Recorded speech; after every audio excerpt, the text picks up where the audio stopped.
ধন্যবাদ স্যার। আমরা আমাদের আজকের এই অনুষ্ঠানকে দুটি পর্যায়ে বিভক্ত করেছি। প্রথম পর্যায়ে আলোচনা অনুষ্ঠান এবং দ্বিতীয় পর্যায়ে সাংস্কৃতিক অনুষ্ঠান।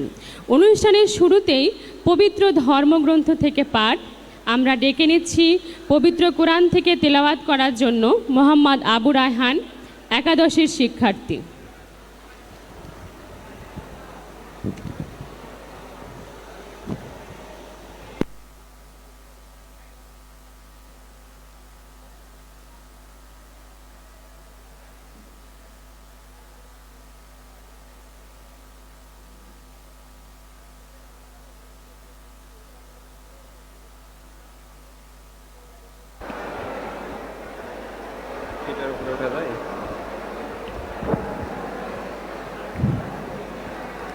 আসসালামু আলাইকুম ওয়া রাহমাতুল্লাহ। আউযু বিল্লাহি মিনাশ শাইতানির রাজীম। বিসমিল্লাহির রাহমানির রাহিম।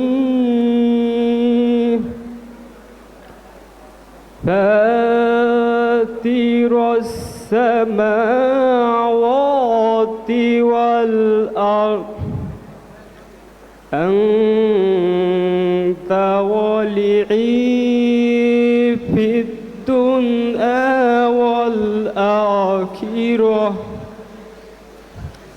توفني مسلما وألحقني بالصالحين। সদাকাল্লাহুল আজিম। অনুবাদ। হে নভমণ্ডল ও ভূমণ্ডলের স্রষ্টা, আপনি আমার কার্যনির্বাহী।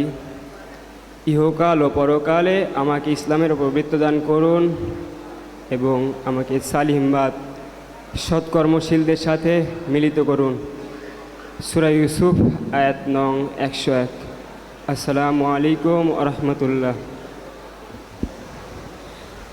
ধন্যবাদ আবু রায়হান। এবারে পবিত্র ধর্মগ্রন্থ গীতা থেকে পাঠ নিয়ে আসছে শান্ত কুমার সাহা, একাদশ শ্রেণীর শিক্ষার্থী।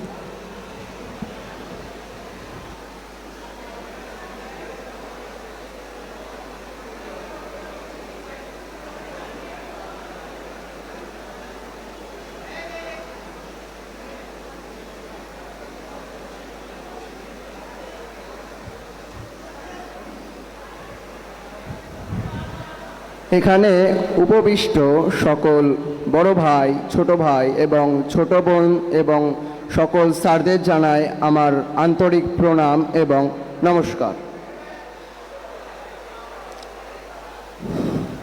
ওম তস্যাৎ।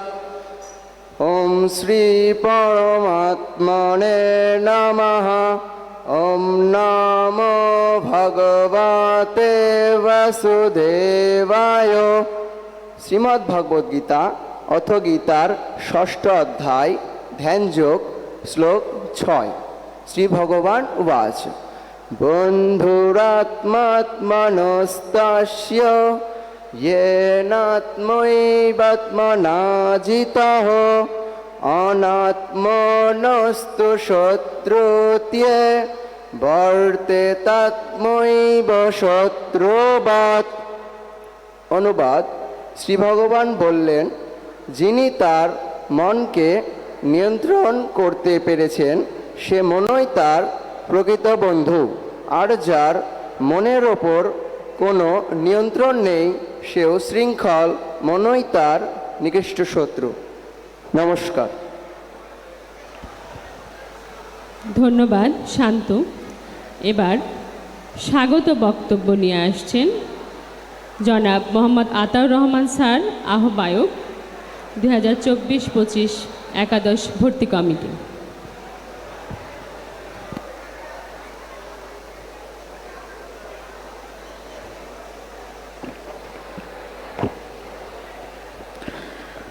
আসসালামু আলাইকুম। আজকে 2024-25 শিক্ষাবর্ষের একাদশ শ্রেণীর নবীন শিক্ষার্থীদের বরণ অনুষ্ঠান। আজকের অনুষ্ঠানে উপস্থিত আছেন আজকের অনুষ্ঠানের সভাপতি, এই কলেজের সম্মানিত অধ্যক্ষ মহোদয় প্রফেসর কালাচাঁদ শীল স্যার, সাথে আছেন উপাধ্যক্ষ স্যার মতিউর রহমান স্যার, আরও আছেন স্টাফ কাউন্সিলের সম্পাদক ডক্টর রাশেদ করিম স্যার, উচ্চ মাধ্যমিক একাডেমিক উন্নয়ন কমিটির আহ্বায়ক মোহাম্মদ জিয়াউর রহমান, সামনে উপবিষ্ট বিভিন্ন বিভাগের বিভাগীয় প্রধানগণ, বিভিন্ন পদমর্যাদার শিক্ষক কর্মকর্তাবৃন্দ, ছাত্র নেতৃবৃন্দ এবং যাদের জন্য অনুষ্ঠান স্নেহের শিক্ষার্থীরা, সবাইকে হার্দিক অভিনন্দন ও শুভকামনা। আজ সেই কাঙ্ক্ষিত দিন, যে দিনটির জন্য তোমরা শুরুর দিন থেকে অপেক্ষা করছিলে। আশপাশের অনেক প্রতিষ্ঠানে নবীন বরণ হয়ে যাচ্ছে, আমাদের কেন বরণ হচ্ছে না এই বিষয়ে তোমাদের হৃদয়ে অনেকদিন ধরে রক্তক্ষরণ হচ্ছিল। আবার অনেকে এমনটি ভাবতে পারে, এ আবার বরণের কেমন ধরন যে ক্লাস শুরুর 2 মাস পরে বরণ হচ্ছে। সত্যি কথা বলতে আমাদের প্রস্তুতি ছিল প্রথম ক্লাসেই তোমাদের বরণ করে নেওয়ার আনুষ্ঠানিকভাবে, কিন্তু আমরা জানি দেশের যে পরিস্থিতি ছিল সেই মুহূর্তে আমাদের প্রথম ক্লাসটা হওয়ার পরে একটা দীর্ঘ বিরতিতে আমরা চলে যেতে হয়েছিল আমাদের। তো যাই হোক, আমরা জানি অপেক্ষার ফল সবসময় মধুর হয়। আমরা অপেক্ষা করেছি, প্রস্তুতি নিয়েছি এবং আজকে সেই তোমাদের কাঙ্ক্ষিত দিন। আমি আবারও আমাদের কলেজের সকলের পক্ষ থেকে তোমাদের আনুষ্ঠানিকভাবে বরণ করে নিচ্ছি। আমি তোমাদের এই ভর্তি কমিটির আহ্বায়ক, আমার সাথে আরও রয়েছেন আরও 3 জন সদস্য। তারা তোমাদের ভর্তি থেকে শুরু করে সর্বশেষ যে রেজিস্ট্রেশন কার্যক্রম চলেছে সব বিষয়ে তারা খোঁজখবর রেখেছেন, কার্যক্রমের সঙ্গে যুক্ত থেকেছেন। তোমরা আমাদের সাথে অনেক যোগাযোগ করেছো, অনেক সময় আমাদেরকে পাওনি। আমরা চেষ্টা করেছি আমাদের জায়গা থেকে সব ধরনের সেবা প্রদানের। তবে কিছু কিছু বিষয় আমি একটু মনে করে দিতে চাই। সর্বশেষ যে রেজিস্ট্রেশনটি হলো সেখানে আমরা প্রায় 10% শিক্ষার্থীর কাছ থেকে সময় মতো সাড়া পাইনি, যদিও সেটার জন্য আমাদের কার্যক্রমে কোনো সমস্যা হয়নি। পরবর্তীতে ফোন করে তাদেরকে ডেকে নেওয়া হয়েছে। আমরা আশা করব পরবর্তীতে তোমরা সবাই ক্লাসে রেগুলার উপস্থিত হবে। পাশাপাশি কলেজ থেকে যে সমস্ত নোটিশ যাচ্ছে সেই নোটিশগুলো ভালোভাবে খেয়াল করবে এবং সময় মতো প্রতিটি কাজের সঙ্গে তোমরা যুক্ত থাকবে এবং সময় মতো সব কিছু সম্পন্ন করবে। তোমরা জানো new government degree college Rajshahi তথা উত্তরবঙ্গের মধ্যে অন্যতম শ্রেষ্ঠ বিদ্যাপীঠ। তোমরা এই কলেজের শিক্ষার্থী, তোমরা ইউনিফর্ম পরেছো এই কলেজের, সাথে সাথে তোমরা এই কলেজের যে নিয়ম কানুন সেগুলো মেনে নিয়েই কিন্তু ইউনিফর্মটি গায়ে চড়িয়েছো। আমরা আশা করব আমাদের যে কলেজের নিয়ম কানুন রয়েছে সেই নিয়ম কানুনগুলো অবশ্যই মেনে চলবে। ক্লাসগুলোতে অবশ্যই উপস্থিত হতে হবে এবং পরীক্ষায় আমরা নির্ধারিত উপস্থিতি না থাকলে পরীক্ষায় অংশগ্রহণ করতে দেব না, এটি আমাদের নীতিমালার মধ্যে রয়েছে, নিয়মের মধ্যে রয়েছে। এবং আমি জানি আমাদের কলেজ প্রশাসন এই ব্যাপারে অনেক কঠোর। আসলে মাঝে মাঝে কঠোর হতে হয়। ইংরেজিতে একটি কথা আছে শেক্সপিয়ারের, I have to be cruel only to be kind. আমাকে নিষ্ঠুর হতে হবে দয়ালু হওয়ার জন্য। তোমাদের ভালোর জন্য আমাদের মাঝে মাঝে নিষ্ঠুর হতে হবে। আমরা আশা করব নিয়মকানুন সহ সব কিছু মেনে তোমরা এই কলেজের শিক্ষা জীবন অতিবাহিত করবে। আমি আর কথা বাড়াচ্ছি না, আমার পরে আরও অনেক বিদগ্ধ ব্যক্তিরা রয়েছেন, তারা তোমাদের জন্য অনেক দিক নির্দেশনামূলক বক্তব্য রাখবেন। আমাদেরকে পাবে তোমাদের যে কোনো প্রয়োজনে, ক্লাস থেকে শুরু করে ক্লাসের বাইরে। আমাদের সেবার দ্বার তোমাদের জন্য উন্মুক্ত। আমি আবারও তোমাদেরকে আন্তরিক অভিনন্দন জানিয়ে আজকের স্বাগত বক্তব্য শেষ করছি। ধন্যবাদ সবাইকে। ধন্যবাদ স্যারকে তার সুন্দর বক্তব্যের জন্য। আশা করি তোমরা জানতে পারলে কেন তোমাদের বিদায় একটু নবীন এত বরণ একটু দেরিতে হলো। যাই হোক, আমরা আশা করছি আজকের আয়োজন তোমাদের ভালো লাগবে। এ পর্যায়ে নবীন শিক্ষার্থীদের উদ্দেশ্যে মানপত্র পাঠ করতে আসছে দ্বাদশ শ্রেণীর ছাত্রী সানজিদা ইয়াসমিন প্রিয়ন্তী।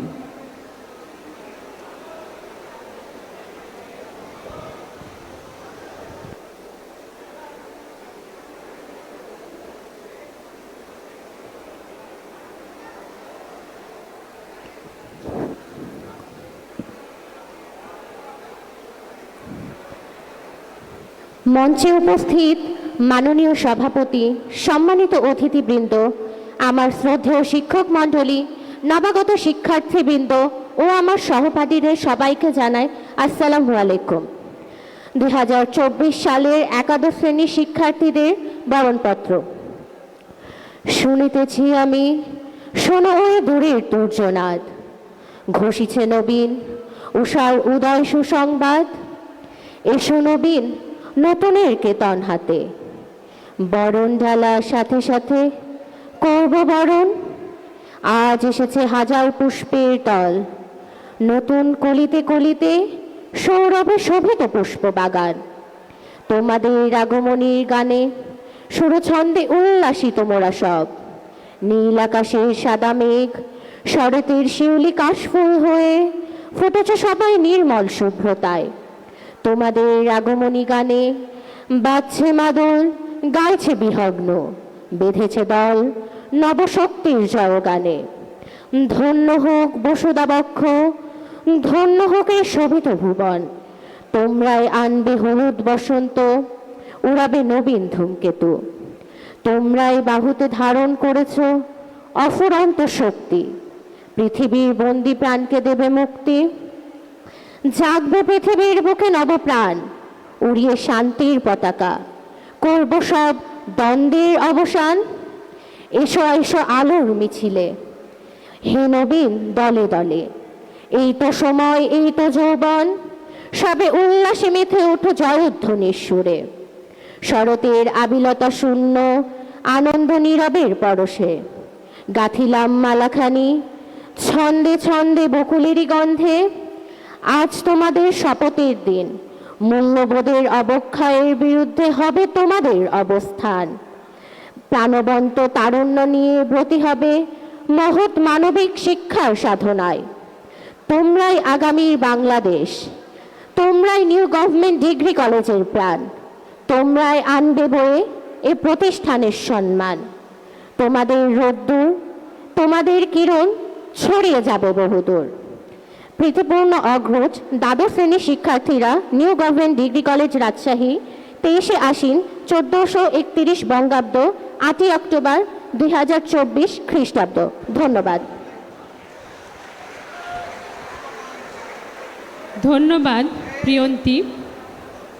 এবার নবীন শিক্ষার্থীদের ফুল দিয়ে বরণ করে নেওয়ার পালা। আমি রিয়াদ এবং মেঘলাকে মঞ্চে আসার জন্য ডাকছি। তোমরা অধ্যক্ষ স্যার এবং উপাধ্যক্ষ স্যারের কাছ থেকে ফুল নিবে, বাকি সবাই নিজ নিজ জায়গা থেকে ফুল গ্রহণ করবে।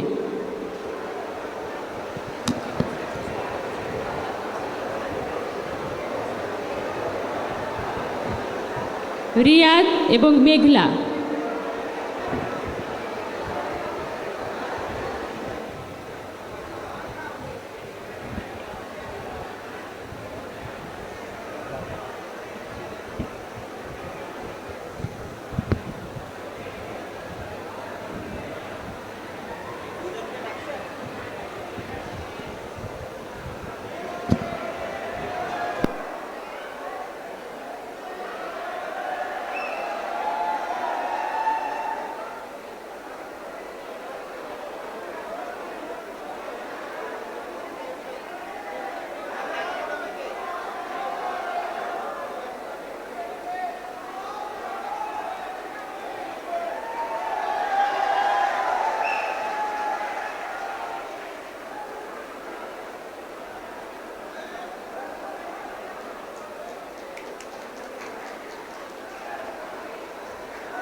ধন্যবাদ স্যারকে। ফুল দিয়ে বরণ করে নেওয়ার জন্য। এবারে একাদশ শ্রেণীর শিক্ষার্থীদের পক্ষ থেকে অনুভূতি প্রকাশ করতে আসছে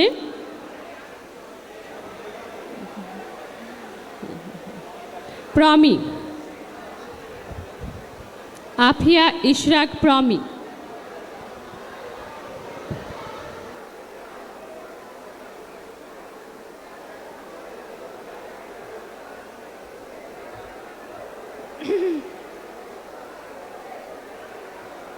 নব আনন্দে জাগো আজি, নবরবির কিরণে, শুভ্র সুন্দর প্রীতি উজ্জ্বল নির্মল জীবনে। দেশপ্রেমিক ও মানবিক মূল্যবোধ সম্পন্ন দক্ষ মানব সম্পদ গড়ার অঙ্গীকারকে সামনে রেখে নিউ গভর্নমেন্ট ডিগ্রি কলেজ কর্তৃক আয়োজিত একাদশ শ্রেণীর অধ্যয়নরত শিক্ষার্থীদের নবীন বরণ ও সাংস্কৃতিক অনুষ্ঠানে উপস্থিত সম্মানিত সভাপতি, এই কলেজের অধ্যক্ষ প্রফেসর কালাচাঁদ সিল স্যার, উপস্থিত আছেন উপাধ্যক্ষ প্রফেসর মোহাম্মদ মতিউর রহমান স্যার, আরও আছেন বিভিন্ন পদমর্যাদার শিক্ষকবৃন্দ, আমার প্রিয় বড় ভাই ও বোনেরা, প্রাণের সহপাঠীবৃন্দ ও সুধী মণ্ডলী, সকলকে জানাচ্ছি আন্তরিক শুভেচ্ছা ও সালাম। এই ঐতিহ্যবাহী শিক্ষা প্রতিষ্ঠানে নবাগত শিক্ষার্থীদের জন্য যে অভিষেক অনুষ্ঠানের আয়োজন করা হয়েছে, তার জন্য নবাগতদের পক্ষ থেকে আমি আন্তরিকভাবে কৃতজ্ঞতা জ্ঞাপন করছি। সত্যি এই আয়োজন দেখে আমি মুগ্ধ ও আপ্লুত। আমাদেরকে আপন করে নেয়ার জন্য এই নির্মল ও প্রাণবন্ত পরিবেশ দেখে নিজেকে অত্যন্ত ধন্য মনে করছি। সম্প্রতি আমরা মাধ্যমিকের গণ্ডি পেরিয়ে এই সুবিশাল শিক্ষাঙ্গনে প্রবেশ করেছি। নতুন পরিবেশে কিভাবে আমরা নিজেদেরকে খাপ খাইয়ে নিব সে বিষয়ে আমাদের যথেষ্ট ভয় কেটে গেছে।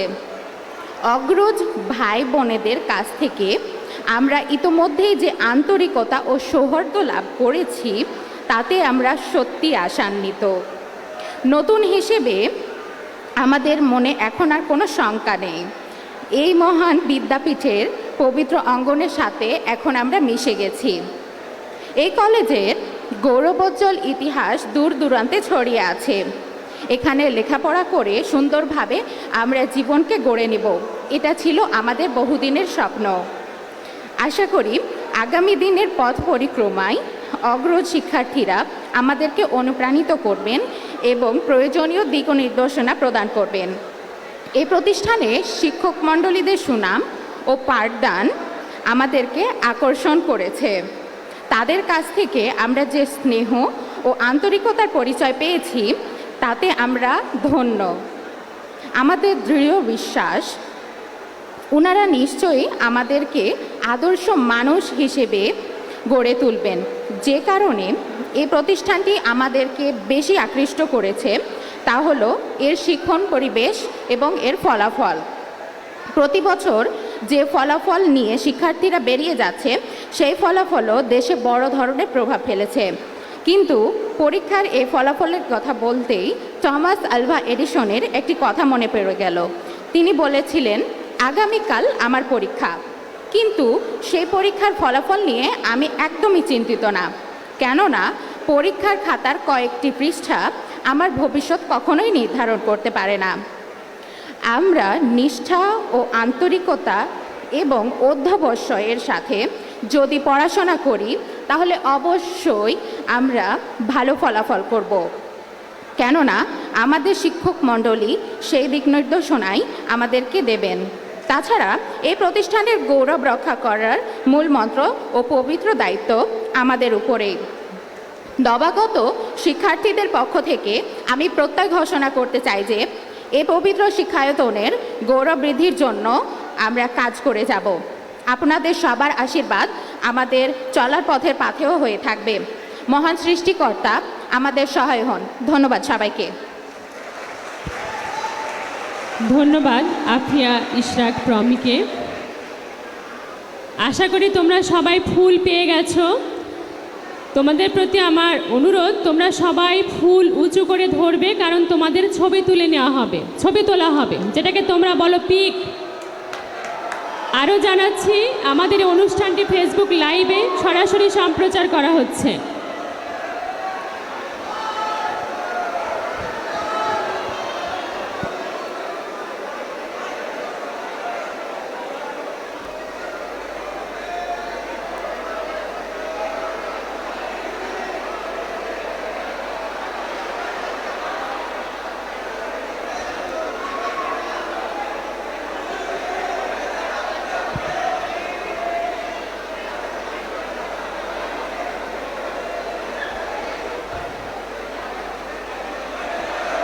ধন্যবাদ সবাইকে। আমি জানি সারাদিন ছবি তুললেও তোমাদের আশা মিটবে না, সুতরাং এখন ভাতগুলো নিচে নামাও।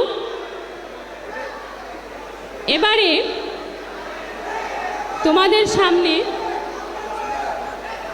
দিক নির্দেশনামূলক বক্তব্য নিয়ে আসছে আমাদের ছাত্র সংগঠন থেকে। প্রথমে আমি ডেকে নিচ্ছি বাংলাদেশ জাতীয়তাবাদী ছাত্র দলের পক্ষ থেকে অন্তর।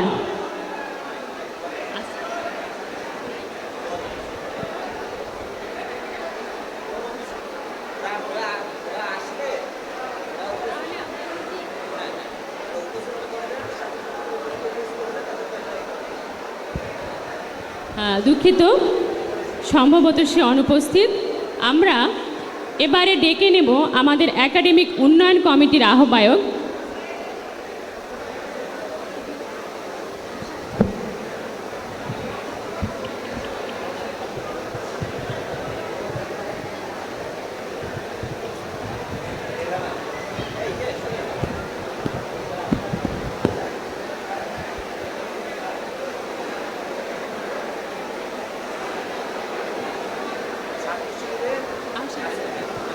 নবীন শিক্ষার্থীদের উদ্দেশ্যে সংক্ষিপ্ত বক্তব্য নিয়ে আসছে বাংলাদেশ ইসলামী ছাত্র শিবিরের প্রতিনিধি আহসান হাবিব। আমি আহসান হাবিবকে তার সংক্ষিপ্ত বক্তব্য প্রদানের জন্য অনুরোধ করছি।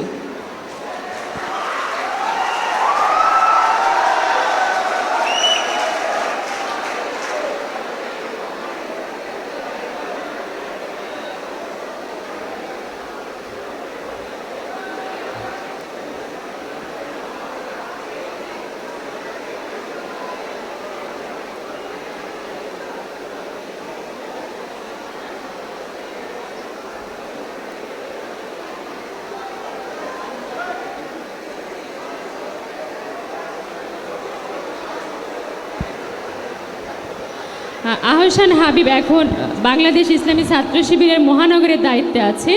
তোমাদের সামনে আসসালামু আলাইকুম ওয়া রাহমাতুল্লাহ। সিফাত আল মাহমুদ, নতুন সভাপতি। আউযু বিল্লাহি মিনাশ শাইতানির রাজীম। বিসমিল্লাহির রহমানির রহিম। মহান রব্বুল আলামিনের দরবারে অশেষ শুকরিয়া আদায় করছি যে আল্লাহর মেহেরবানিতে আজকে আপনাদের উদ্দেশ্যে কথা বলার জন্য তৌফিক পেয়েছি। যেন সকল আলহামদুলিল্লাহ। মহামানবতার মুক্তির দূত সাইদুল মুরসালিন দোজাহানের কান্ডারি হযরত মুহাম্মদ সাল্লাল্লাহু আলাইহি ওয়াসাল্লামের দরবারে লাখ কোটি দরুদ ও সালাম পেশ করছি। সকল সাল্লাল্লাহু আলাইহি ওয়াসাল্লাম। বদর, উহুদ, খন্দক থেকে শুরু করে ইসলামের বিজয়ের জন্য যে সকল শহীদ তাদের তাজা প্রাণ বিলিয়ে দিয়েছেন এবং সম্প্রতি স্বৈরাচার মুক্তির আন্দোলনে যে সকল শহীদ, আমাদের রাজশাহীর শহীদ আলী রায়হান, শহীদ সাকিব আঞ্জুম থেকে শুরু করে শহীদ মুগ্ধ, শহীদ আবু সাঈদ, সকলের আত্মার মাগফিরাত কামনা করছি। সকল আল্লাহুম্মা আমিন। আজকে যখন এই নবীনবরণ অনুষ্ঠানে দাঁড়াই তখন আমার সূরা জুমার একটা আয়াত মনে পড়ে যায়। আজকে যখন আপনারা নবীনবরণ আসছেন কলেজের, নিউ ডিগ্রি কলেজের সংবর্ধনা নেওয়ার জন্য, তখন আমার মনে পড়ে যায় জান্নাতে নবীনবরণের কথা। যখন আল্লাহ তাআলা ঘোষণা দিয়েছেন ওয়াসিকাল্লাযীনা আত্তাকাউ ইলা রাব্বিহিম মিনাল জান্নাতি যুমারা, যখন আপনারা জান্নাতে নবীনবরণের জন্য যাবেন, আল্লাহ তাআলা ঘোষণা করছেন আসো জান্নাতি বান্দারা, তোমরা আসো, তোমাদেরকে অশেষ নিয়ামত দিয়ে পরিপূর্ণ করে দেওয়া হবে ইনশাআল্লাহ। আল্লাহ তাআলা যে নবীনবরণ জান্নাতে করবেন, আমাদের আজকে যারা নবীনবরণ উপস্থিত আছি আমাদের একটাই কামনা হওয়া উচিত, আজকে যেমন নিউ গভর্নমেন্ট ডিগ্রি কলেজে আমরা নবীনবরণের জন্য উপস্থিত হয়েছি, যেন আল্লাহ তাআলা আমাদেরকে সেই জান্নাতে নবীনবরণের জন্য কবুল করেন। সকল আল্লাহুম্মা আমিন। আজকে যখন নবীনবরণে আসি তখন আমাদেরকে একটা যোগ্যতা অর্জন করতে হচ্ছে, তাই না? সেটা হলো যে নিউ গভর্নমেন্ট ডিগ্রি কলেজে চান্স পেতে হয়েছে। নিউ গভর্নমেন্ট ডিগ্রি কলেজে চান্স পাওয়ার জন্য আমাকে এসএসসি পরীক্ষায় ভালো ফলাফল করতে হয়েছে। আমার মার্কশিটে একটা ভালো নাম্বার তুলতে হয়েছে। ভালো নাম্বার তুলে অনেকে চান্স পায়নি, একটা লিমিটেশন নাম্বার তুলতে হয়েছে, সর্বোচ্চ নাম্বার, যার কারণে আমাকে নিউ গভর্নমেন্ট ডিগ্রি কলেজে চান্স পেতে হয়েছে। তেমনি আল্লাহ তাআলা হাসরের ময়দানে একটা নাম্বার তুলে দিবে, বলে ইকরা কিতাবাকা কাফা বিনাফসিকা আল-ইয়াওমা আলাইকা হাসিবা। আজ পড়ো তোমার আমলনামা, তুমি কি কাজ করেছো দুনিয়াতে সব কিছু দেখে নাও। আপনি যখন এসএসসি পরীক্ষার রেজাল্ট নিয়েছেন, এইভাবে হাতে নিয়েছেন মোবাইলটা, রেজাল্ট দেখেছেন যে আমি কত নম্বর পেয়েছি, তেমনি আল্লাহ তাআলা আপনাকে একটা নাম্বার শিট দিয়ে দিবে, একটা তালিকা দিয়ে দিবে, একটা আমলনামা দিয়ে দিবে যে দেখেন আজ তুমি কি করেছো। তুমি দুনিয়াতে তুমি নিউ ডিগ্রি কলেজে চান্স পাবা, রাজশাহী কলেজে চান্স পাবা, না সিটি কলেজে চান্স পাবা। তেমনি আল্লাহ তাআলা একটা আমলনামা দিয়ে দিবে, তুমি তোমার আমলনামা ঘোষণা করে দাও যে তুমি জান্নাতে যাবা না তুমি জাহান্নামে যাবা। জান্নাতে গেলে আল্লাহ তাআলা বলেন ওয়াসিকাল্লাযীনা তাকাউ রাব্বাহুম ইলাল জান্নাতি যুমারা। আর আপনি যদি জাহান্নামে যান তখন বলবে ওয়াসিকাল্লাযীনা কাফারু ইলাল জাহান্নামি যুমারা। আসো, জাহান্নামের দিকে ধাক্কাতে ধাক্কাতে ধাক্কাতে নিয়ে যাওয়া হবে। আজকে যুব সমাজের প্রতি আমার একটাই অনুরোধ, হযরত জিবরাইল আলাইহিস সালাম বলছে যে এই দুনিয়াতে কত বড় বৃষ্টি বর্ষিত হয় আমি বলতে পারি, কিন্তু আল্লাহ তাআলা যুবক বান্দা বান্দীদের একটা সিজদার সওয়াব, একটা আমলের সওয়াব কতটুকু দেয় আমি বলতে পারি না। যেহেতু এখানে আমি সহ যে ছাত্র প্রতিনিধি সিফাত আল মাহমুদ সহ এখানে যারা উপস্থিত সবাই যুবক এবং সবাই আমার বয়সী, আমার থেকে হয়তো কিছু ছোট, কিন্তু সবাই যুবক। আমি আশা করবো আমি যুবক হিসাবে যে আল্লাহ তাআলা আমাদের যে যুবকের নিয়ামত দিয়েছেন আমরা সেগুলো ভোগ করতে পারি, এই প্রত্যাশা রেখে আমি সংক্ষিপ্ত বক্তব্য শেষ করছি। আসসালামু আলাইকুম ওয়া রাহমাতুল্লাহি ওয়া বারাকাতুহু।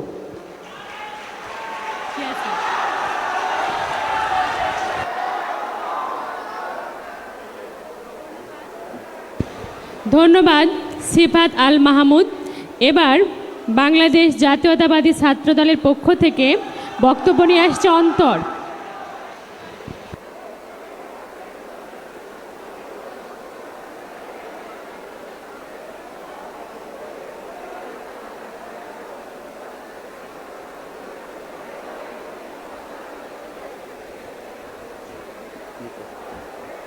আউযু বিল্লাহি মিনাশ শাইতানির রাজিম, বিসমিল্লাহির রহমানির রহিম।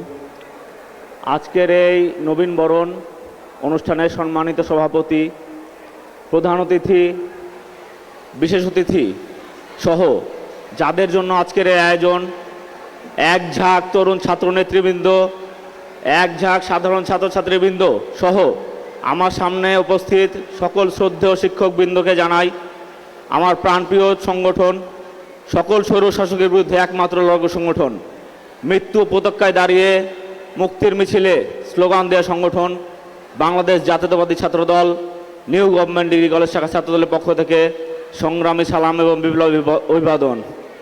প্রথমে আপনাদেরকে স্বাধীন বাংলাদেশে আবারও শুভেচ্ছা জানাই, কারণ বাংলাদেশ নতুন করে স্বাধীন হয়েছে, আপনারা এটা সবাই জানেন।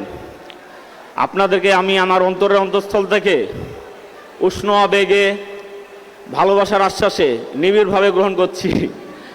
আসলে আমি দোয়া করি আপনারা অনেক বড় হন, এই ক্যাম্পাসের পদচারণ, প্রত্যেকটা পদচারণ এই মুক্ত অঙ্গনে আপনারা একটি সুন্দরভাবে ছাপ ফেলে যান। এখানে অনেক শিক্ষার্থীবৃন্দ আছেন যারা একটা সময় বাংলাদেশে বিভিন্ন পর্যায়ে নেতৃত্ব দিবেন। আসলে একটি দেশ চালাতে হলে দুই শ্রেণীর মানুষের দরকার হয়, একটি হয় রাজনীতিবিদ, আরেকটি হয় আমলা। একটি দেশ পরিচালনা করতে এই দুই প্রকৃতির মানুষই দরকার হয়। হ্যাঁ, এই জন্য আপনারা রাজনীতিকে ছোট করে দেখবেন না, রাজনীতির কারণে কিন্তু দেশ একটি সুন্দরভাবে সুষ্ঠু ধারা রাজনীতিতে পরিচালিত হয়। আপনারা দোয়া করবেন আমরা যাতে এই ক্যাম্পাসে একটি সুষ্ঠু ধারা রাজনীতি পরিচালনা করতে পারি এবং মাদকমুক্ত, সন্ত্রাসমুক্ত নিউ গভর্নমেন্ট ডিগ্রি কলেজকে একটি গোটা বাংলাদেশের সামনে রোল মডেল হিসেবে উপস্থাপন করতে পারি। আমি বেশি কথা বলবো না, ছোট্ট একটু কথা, যে আমরা আপনাদের বড় ভাই হিসেবে সবসময় আপনাদের সাথে পাশে ছিলাম এবং ভবিষ্যতের সাথে পাশে থাকব। আপনারা জানেন সাধারণ শিক্ষার্থীদের বেশ কিছু দাবি ছিল, যেটা আমাদের বাংলাদেশ জাতীয়তাবাদী ছাত্রদল স্যারদের সহযোগিতায় একটি বাস্তবায়ন করার চেষ্টা করেছে। আপনাদের টিফিন টাইম ছিল 20 মিনিট। আপনাদের ভেতর থেকে কয়েকজন সাধারণ ছাত্র শিক্ষার্থীরা আমাদের কাছে এসে বলেছিল, ভাই আমাদের টিফিন টাইমটা একটু বাড়ালে ভালো হয়। আমরা স্যারদের কাছে যে অনুরোধ করি যে স্যার টিফিন টাইমটা মনে হয় একটু বাড়ালে ভালো হয়, শিক্ষার্থীদের সময়টা খুব কম হয়ে যায়। তা আমরা আপনাদের টাইমটা 20 মিনিট থেকে 30 মিনিট করেছিলাম। তারপর আপনাদের জন্য একটি ক্যাফেটেরিয়ার প্রয়োজন ছিল, কলেজে কোনো ক্যাফেটেরিয়া ছিল না।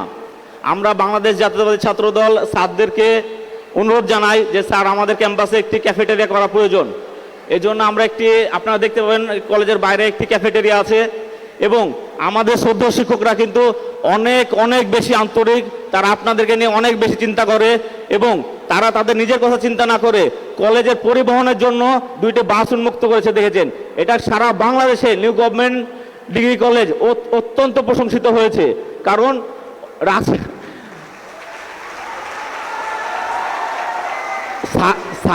স্যারদের নিজস্ব একটি ক্যাবও দরকার ছিল, যে স্যারদের পরিবহনের জন্য নিজস্ব একটি ক্যাব দরকার ছিল। স্যাররা আপনাদের জন্য সেটি স্যাক্রিফাইস করে আগে সাধারণ শিক্ষার্থীদের জন্য 2টি বাস নিয়ে আসে, এবং স্যারা আশ্বাস করেছে যে ভবিষ্যতে আরও 2-3টি বাস তারা সাধারণ শিক্ষার্থীদের জন্য নিয়ে আসবে। এবং আপনাদের যে সকল রকম যৌক্তিক দাবি আমার বিশ্বাস নিউ গভর্নমেন্ট ডিগ্রি কলেজের প্রত্যেকটা স্যার অত্যন্ত অত্যন্ত অত্যন্ত আন্তরিক, এবং তারা সারাটা দিন মনে হয় আপনাদের ভালোর জন্য চিন্তা ভাবনা করে। আমরা তাদের সাথে মিশেছি, তারা মানে খুবই শ্রদ্ধেয়, মানে আমরা তাদের প্রতি খুবই আন্তরিক। স্যাররা আমাদেরকে সবসময় সহযোগিতা করেছে, এজন্য আমি আমার অন্তঃস্থল থেকে স্যারদেরকে ধন্যবাদ জানাই, এবং আপনাদেরকে অভিনন্দন জানাই যে আবারও যে আপনারা ক্যাম্পাসে একটি সুষ্ঠু পরিবেশ রাখার চেষ্টা করবেন, বড়দেরকে সম্মান করবেন, ছোটদেরকে স্নেহ করবেন, ক্যাম্পাসে কোনো রকম অরাজকতা যাতে সৃষ্টি না হয় আপনারা সেদিকে সজাগ রাখবেন। এই বলে আমি আমার সংক্ষিপ্ত বক্তব্য শেষ করছি। আল্লাহ হাফেজ। বাংলাদেশ জিন্দাবাদ। বাংলাদেশ জাতীয়তাবাদী ছাত্রদল জিন্দাবাদ। ধন্যবাদ অন্তর। আমরা আশা করব নিউ গভর্নমেন্ট ডিগ্রি কলেজের ছাত্র সংগঠন যারা আছো, শিক্ষার্থীদের উন্নয়নে তোমরা ইতিবাচক পদক্ষেপ নেবে। এবারে আমাদের সামনে দিক নির্দেশনামূলক বক্তব্য প্রদান করার জন্য মাইক্রোফোনে আহ্বান জানাচ্ছি একাডেমিক উন্নয়ন কমিটির আহ্বায়ক জনাব মোহাম্মদ জিয়াউর রহমান স্যারকে।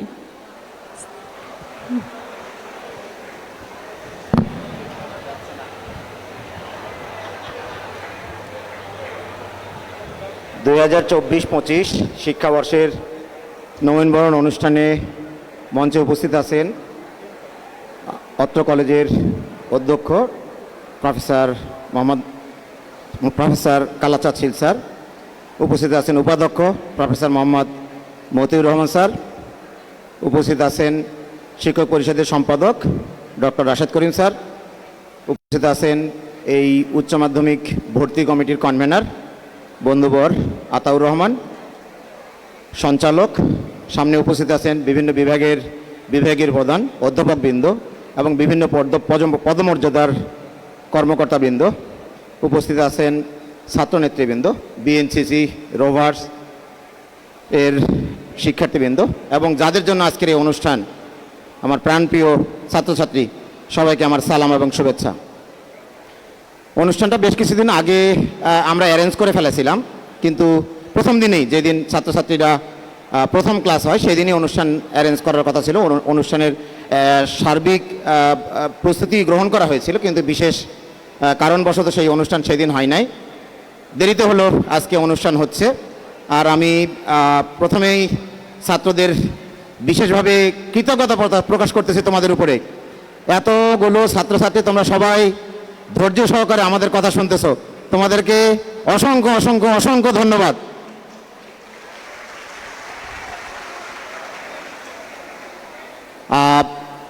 ছাত্রদের উদ্দেশ্যে আমি একটু 2-3টা কথা বলতে চাচ্ছিলাম। প্রথম কথা হচ্ছে যে এই কলেজ আমার না, এই কলেজ তোমাদের। এই কলেজের ঘাস, ইট, কাঠ, মাটি যা আছে সবই তোমাদের। এই কলেজে তোমাদের জন্য আমরা, আমাদের জন্য তোমরা নও। এই কলেজ থেকে যখন পাশ করে যাবা সারা জীবন তোমরা বলবা এটা আমার কলেজ। আমি কোনোদিনই বলতে পারবো না এটা আমার কলেজ। হ্যাঁ, আমি বলতে পারবো আমার কলেজ কোনটা, যে কলেজে আমি পড়াশোনা করছি। অতএব এই কলেজের দাবি সবচেয়ে বেশি, যাদের দাবি আছে সেটা হলো তোমাদের, এবং সেই দাবি তোমরা আদায় করে তোমাদের প্রাপ্যটা নিয়ে তোমরা মাথা উঁচু করে দাঁড়িয়ে সারা বিশ্বকে তোমাদের উপস্থিতি জাগায় দিবে, এই প্রত্যাশা করতেছি। আমরা আজকে এই কলেজে আছি, কালকে অন্য কলেজে চলে যাব। আমাদের সরকার নিয়োগ দিয়েছেন এই কলেজে, কালকে ওই কলেজে চলে যাব, কিন্তু তোমরা থাকবে সারা জীবন। আর আমরা কিন্তু তোমাদের জন্য আসি। আর যেহেতু আমরা তোমাদের জন্য আসি, তোমাদের প্রতি বিনীত আদেশ না, বিনীত অনুরোধ, তোমরা দয়া করে তোমাদের জাতীয় সমস্যা, যাবতীয় সমস্যা নিয়ে আমাদের কাছে আসবা। প্রতিটা শিক্ষক এই কলেজের সবাই কোয়ালিফাইড, সেই শিক্ষকরা তোমাদেরকে সর্বতোভাবে সহায়তা করার জন্য সবসময় রেডি আছে। এই কলেজ প্রশাসন তোমাদের জন্য বিভিন্ন রকম চেষ্টা করেই যাচ্ছে এবং আমি আশা করতেছি ভবিষ্যতেও করবে। অন্তর বলে গেল যে এই কলেজে আমরা তোমাদের জন্য, শুধুমাত্র তোমাদের জন্য 2টা বাস চালু করছি এবং খুবই খুশির সংবাদ, প্রথম দিন যেদিন বাস যায়, বাসে তোমাদের জায়গা দেওয়া যাচ্ছিল না। অনার্সের স্টুডেন্টদের জন্য তাও আমরা হয়তো কার্ডের ব্যবস্থা করব, কিন্তু তোমাদের কার্ডের দরকার নেই, তোমাদের ইউনিফর্মেই বলে দিবে যে তোমরা এই কলেজের স্টুডেন্ট। সুতরাং এই বাসটাকে তোমরা তোমাদের কাজে ব্যবহার করো, এই প্রত্যাশা করতেছি। তোমরা এই কলেজে থাকার সময়, এই কলেজে চলাফেরা করার সময় একটা জিনিস আমার একটু তোমাদের বলতে চাচ্ছি, সেটা হলো যে তোমরা মাঝে মধ্যে শুধুমাত্র যেই স্যারকে চেনো, শুধুমাত্র সেই স্যারকেই তোমরা সম্মান করো, বাকি অন্যান্য স্যারকে যাদের সাথে তোমাদের ক্লাসে দেখা হয় নাই তাদেরকে তোমরা সেইভাবে শ্রদ্ধা করো না। যখন আমি এই কলেজে ভর্তি হয়েছি, এই কলেজের প্রতিটা শিক্ষকই আমার শিক্ষক, সে আমার ক্লাস পাক আর না পাক। তোমাদের কাছে এইটুকু আমি আবদার করতেছি, তোমরা যেন এই কলেজের সকল শিক্ষককে সম্মানিত করো। তার পাশাপাশি এই কলেজে তোমাদের যে বড় ভাইরা আছে তাদেরকে তোমরা সম্মান করবা এবং একই রকমভাবে তোমরা যখন বড় হবা, তোমাদের যে ছোট ভাইরা থাকবে তাদেরকে তোমরা স্নেহ করবা। অর্থাৎ এই কলেজের নিয়মকানুন মেনে চলে আমরা এই কলেজের নাম উজ্জ্বল করব। তোমরা যদি নিজেদের নাম উজ্জ্বল করতে পারো, তোমাদের ফ্যামিলির নাম উজ্জ্বল হবে, তোমাদের ফ্যামিলির সাথে সাথে তোমাদের এলাকার নাম উজ্জ্বল হবে, এই কলেজের নাম উজ্জ্বল হবে, তথা এই দেশের নাম উজ্জ্বল হবে। তোমাদের উজ্জ্বল ভবিষ্যৎ কামনা করে আমার সংক্ষিপ্ত বক্তব্য এখানে শেষ করছি। খোদা হাফেজ। আসসালামু আলাইকুম রহমতুল্লাহ। ধন্যবাদ জিয়াউর রহমান স্যারকে তার সুন্দর এবং স্পষ্ট বক্তব্য প্রদানের জন্য। এবার আমাদের সামনে বক্তব্যের ধারাবাহিকতায় মূল্যবান কিছু কথা নিয়ে আসছেন শিক্ষক পরিষদের সম্পাদক ডক্টর রাশেদ করিম স্যার, সহযোগী অধ্যাপক ভূগোল ও পরিবেশ বিভাগ।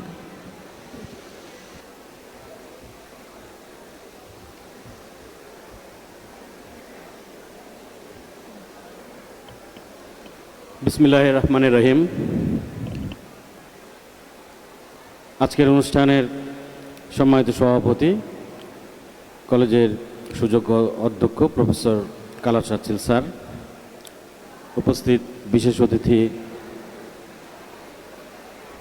উপাধ্যক্ষ শ্রদ্ধেয় প্রফেসর মতিউর রহমান স্যার, উপস্থিত আছেন একাডেমিক উন্নয়ন কমিটির আহ্বায়ক মোহাম্মদ জিয়াউর রহমান, অ্যাসোসিয়েট প্রফেসর প্রাণিবিদ্যা বিভাগ, এবং আজকের অনুষ্ঠানের আহ্বায়ক মোহাম্মদ আতাউর রহমান, অ্যাসোসিয়েট প্রফেসর ইংরেজি বিভাগ। আমার সামনে উপস্থিত শ্রদ্ধাভাজন সহকর্মীবৃন্দ, ছাত্রনেতৃবৃন্দ এবং যাদের জন্য আয়োজন, শিক্ষক পরিষদের পক্ষ থেকে শুভেচ্ছা শুভকামনা। আসসালামু আলাইকুম। প্রিয় শিক্ষার্থীবৃন্দ, ছোট্ট একটা ফেসবুকের বাক্য দিয়ে শুরু করছি। 5ই আগস্টের পরে যখন দেশের বিভিন্ন শিক্ষা প্রতিষ্ঠানে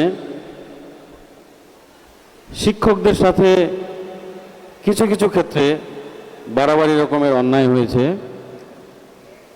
সে সময় কেউ একজন তার ওয়ালে লিখেছিলেন, যেটা আমার টাইমলাইনে এসেছিল, যে এই সমাজে শিক্ষকরাই হচ্ছে সেই ব্যক্তি যারা অন্যের সন্তানের সাফল্যে গৌরবান্বিত বোধ করেন।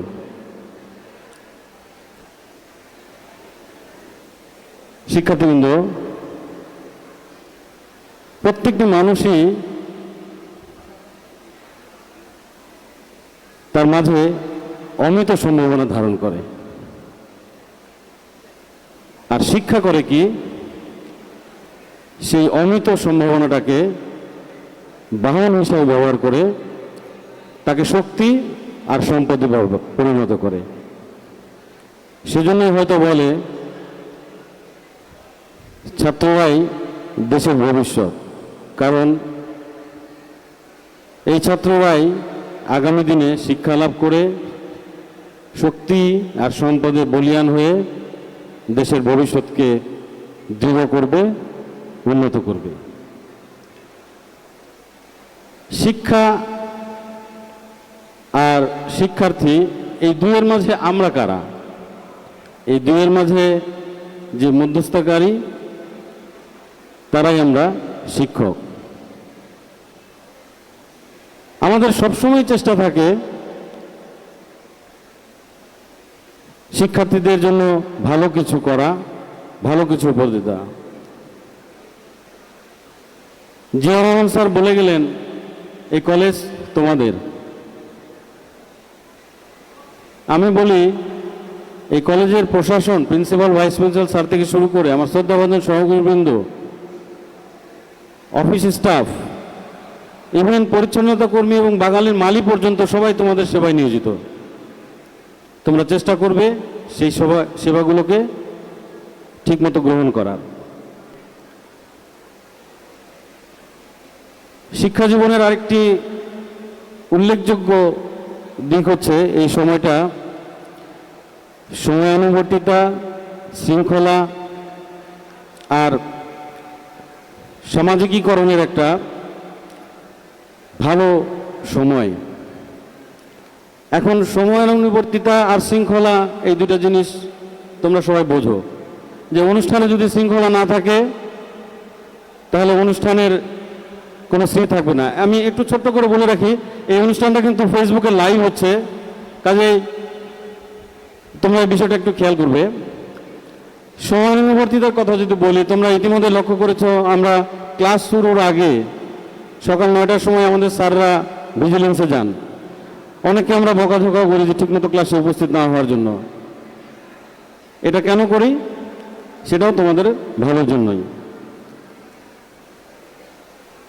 আর সামাজিকীকরণের বিষয়টা হচ্ছে যে তোমাদের মাঝে যেসব শিক্ষার্থীরা এখানে ভর্তি হওয়ার সুযোগ পেয়েছো, সেখানে আছে নানা শ্রেণী, বিভিন্ন স্থান, অনেক মতের শিক্ষার্থী। কেউ এসেছো গ্রামের স্কুল থেকে, কেউ এসেছো শহরের স্কুল থেকে, দূরের শহর থেকে, আবার কেউ এসেছো রাজশাহী শহর থেকে। এই যে তোমাদের মধ্যে একটা ইন্টারাকশন হয়, এটাই সামাজিকীকরণ। তবে সামাজিকীকরণটা প্রথমত শুরু হয় পরিবার থেকেই, তারপরে সেটা বিভিন্ন প্রতিষ্ঠান, পাড়া মহল্লার ক্লাব, ইভেন হতে পারে রাজনৈতিক সংগঠন বা রাজনৈতিক সংগঠনের ছাত্র সংগঠনও। তো এই সামাজিকীকরণের মাধ্যমে আসলে মানুষ সমাজে তার পরিপূর্ণ বিকশতাকে প্রকাশ করে। আমি শিক্ষার্থীদের কাছে একটা জিনিস আশা করব, বিশেষ করে দূরের শিক্ষার্থীরা যারা বাইরে থেকে এসেছো, মেসে থাকো, হোস্টেলে থাকো, তারা সবচেয়ে বেশি ভালনারেবল পজিশনে থাকো। তোমাদের অভিভাবকরা অনেক আশা আকাঙ্ক্ষা নিয়ে এখানে তোমাদেরকে ভর্তি করেছে। তারা কিন্তু জানেও না যে এখানে তুমি ঠিকমতো পড়ালেখা করছো কিনা, বিকালে কি করছো, কলেজ গিয়েছো কিনা। তো সেই বিষয়টা একটু খেয়াল রাখবে। আশা করব যে রেজাল্ট নিয়ে তোমরা এখানে ভর্তি হয়েছো, আরো ভালো রেজাল্ট করে এখান থেকে বের হয়ে যাবা। শেষ করব আজকের বরণপত্রের কয়েকটি লাইন দিয়ে। আজ তোমাদের শপথের দিন, মূল্যবোধের অবক্ষয়ের বিরুদ্ধে হবে তোমাদের অবস্থান। প্রাণবন্ত তারুণ্য নিয়ে ব্রতী হবে মহৎ মানবিক শিক্ষা সাধনায়। তোমরাই আগামীর বাংলাদেশ, তোমরাই নিউ গভর্নমেন্ট ডিগ্রি কলেজের প্রাণ। তোমরাই আনবে বই এই প্রতিষ্ঠানের সম্মান। তোমরা রোদ্দুর, তোমাদের কিরণ ছড়িয়ে যায় বহুদূর। ধন্যবাদ সবাইকে। ধন্যবাদ স্যারকে। আশা করি স্যারের বক্তব্য তোমাদের অনুপ্রাণিত করবে।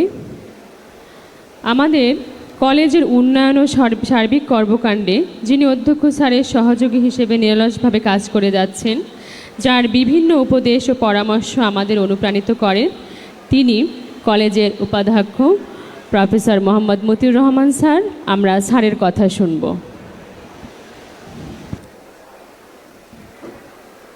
না,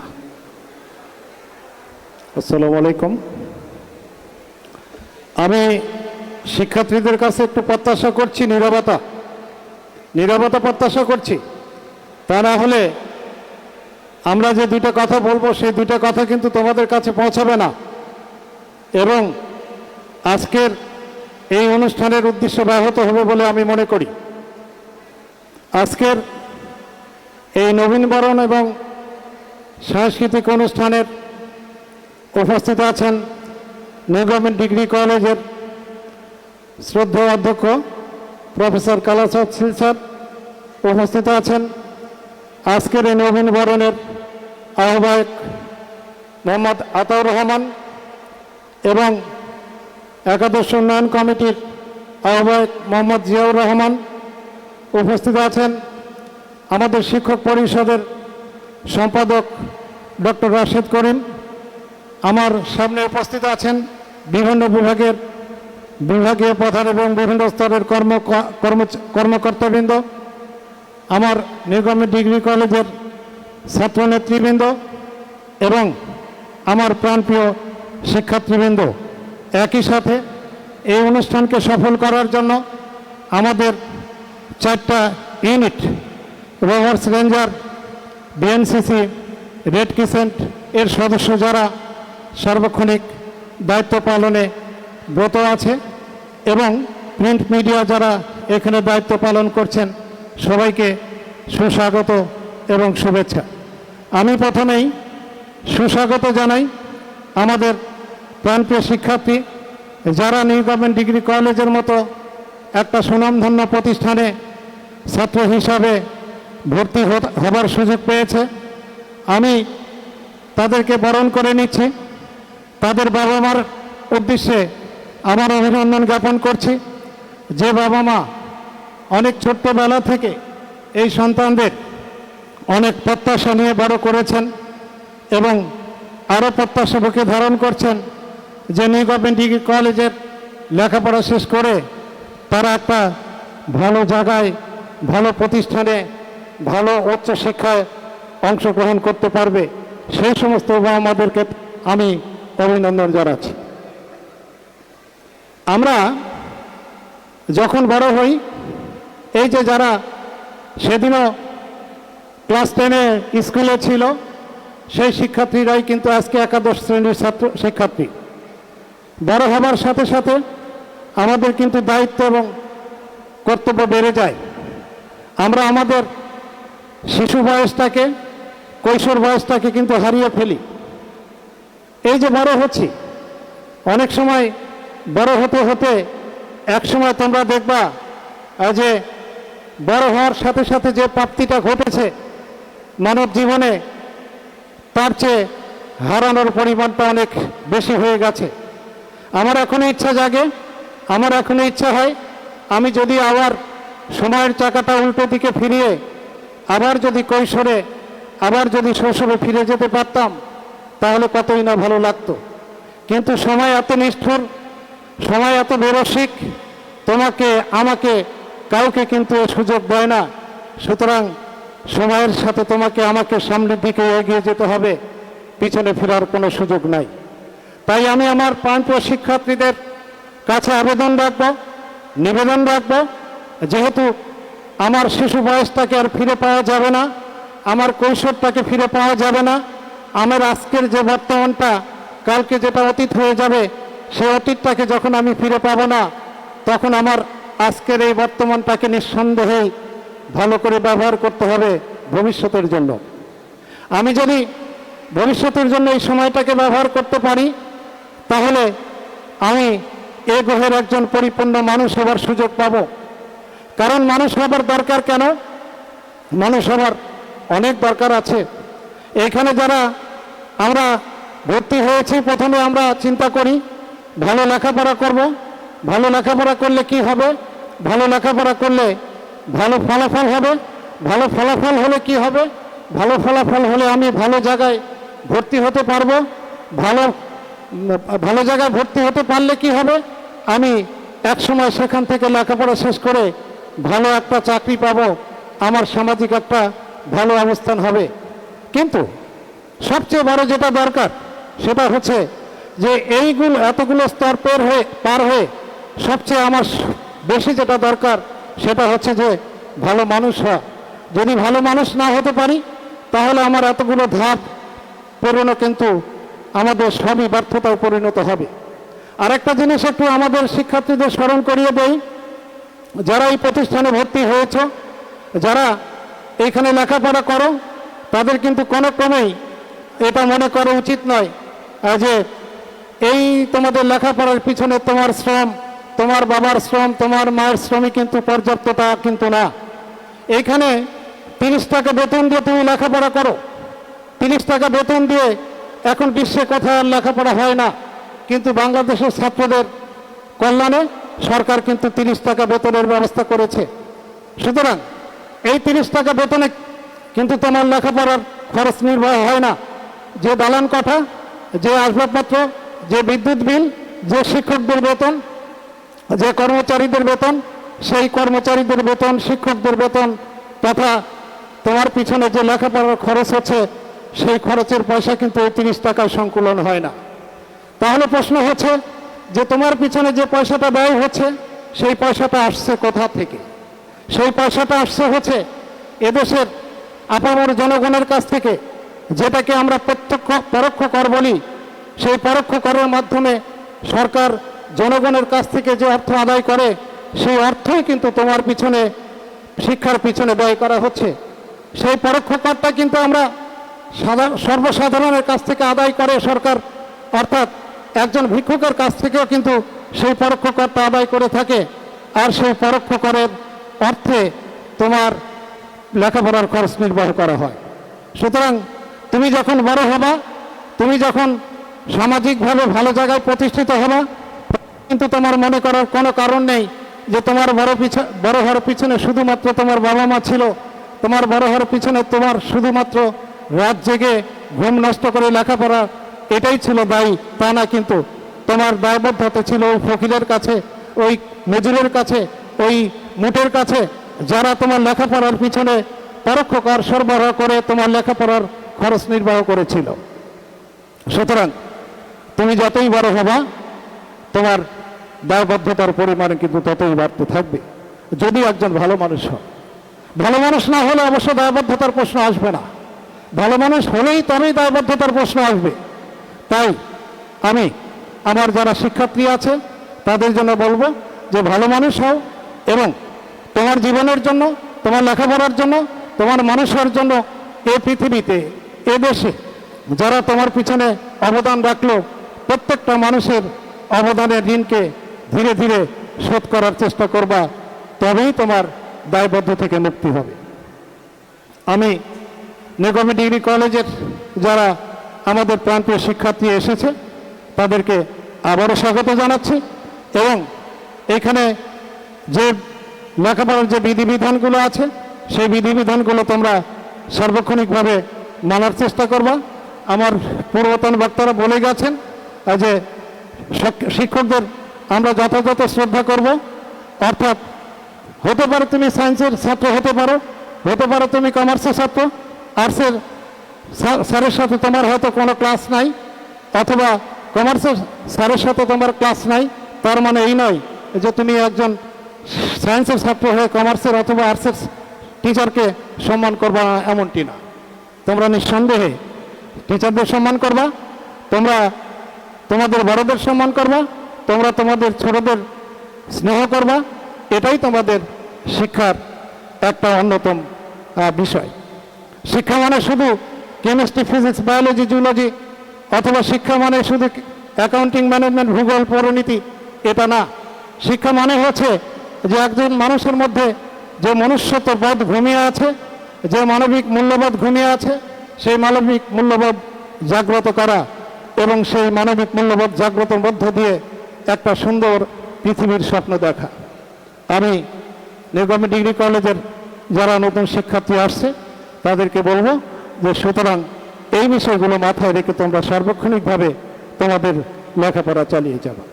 এখানে আমাদের শিক্ষক মণ্ডলী যারা আছে, আমার সহকর্মী যারা আছে, নিঃসন্দেহে তারা অনেক বিজ্ঞ এবং অনেক ডেডিকেটেড।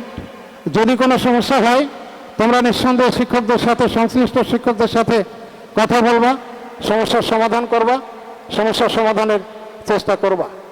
তোমাদের মধ্যে জানার যে আগ্রহ, সেই আগ্রহটা একজন শিক্ষককে আরও সমৃদ্ধ করবে, একজন শিক্ষককে আরও অনুপ্রাণিত করবে। আমাদের এখানে এই যে শিক্ষায়তন পুঁজি আছে, এখানে কি কি ফ্যাসিলিটিস আমাদের নিউ গভর্নমেন্ট ডিগ্রি কলেজ শিক্ষার্থীদের জন্য প্রদান করে সেই বিষয়গুলো এখানে লিপিবদ্ধ আছে। কখন কোন পরীক্ষাটা হবে, কোন পরীক্ষায় কোন সিলেবাসটা ফলো করতে হবে, সেই বিষয়টা কিন্তু আমাদের এখানে অন্তর্ভুক্ত করা আছে। তোমরা সেগুলো দেখে সেই মোতাবেক কিন্তু প্রয়োজনীয় ব্যবস্থা নিবা। আমরা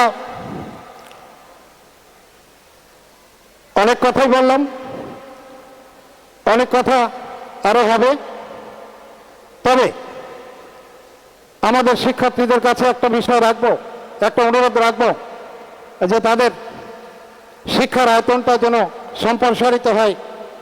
এখানে আমি যদি সায়েন্সের একটা কথা বলি, সায়েন্সের শিক্ষার্থীদের কথা বলি, তাহলে সায়েন্সের শিক্ষার্থীদের একটু স্মরণ করিয়ে দেয়, আজ একটু পরিসংখ্যান দিয়ে দেয়।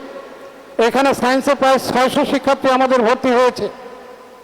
এখানে যারা সায়েন্সে 600 শিক্ষার্থী ভর্তি হয়েছে, তাদের যদি ইন্টারভিউ নেওয়া যায় তাহলে কমপক্ষে 300 জন শিক্ষার্থী বলবে যে আমি ডাক্তার হতে চাই, আরও 200 জন শিক্ষার্থী হয়তো বলবে যে আমি ইঞ্জিনিয়ার হতে চাই, আর হয়তো 100 জন শিক্ষার্থী বলবে যে আমি বিশ্ববিদ্যালয়ে লেখাপড়া করতে চাই।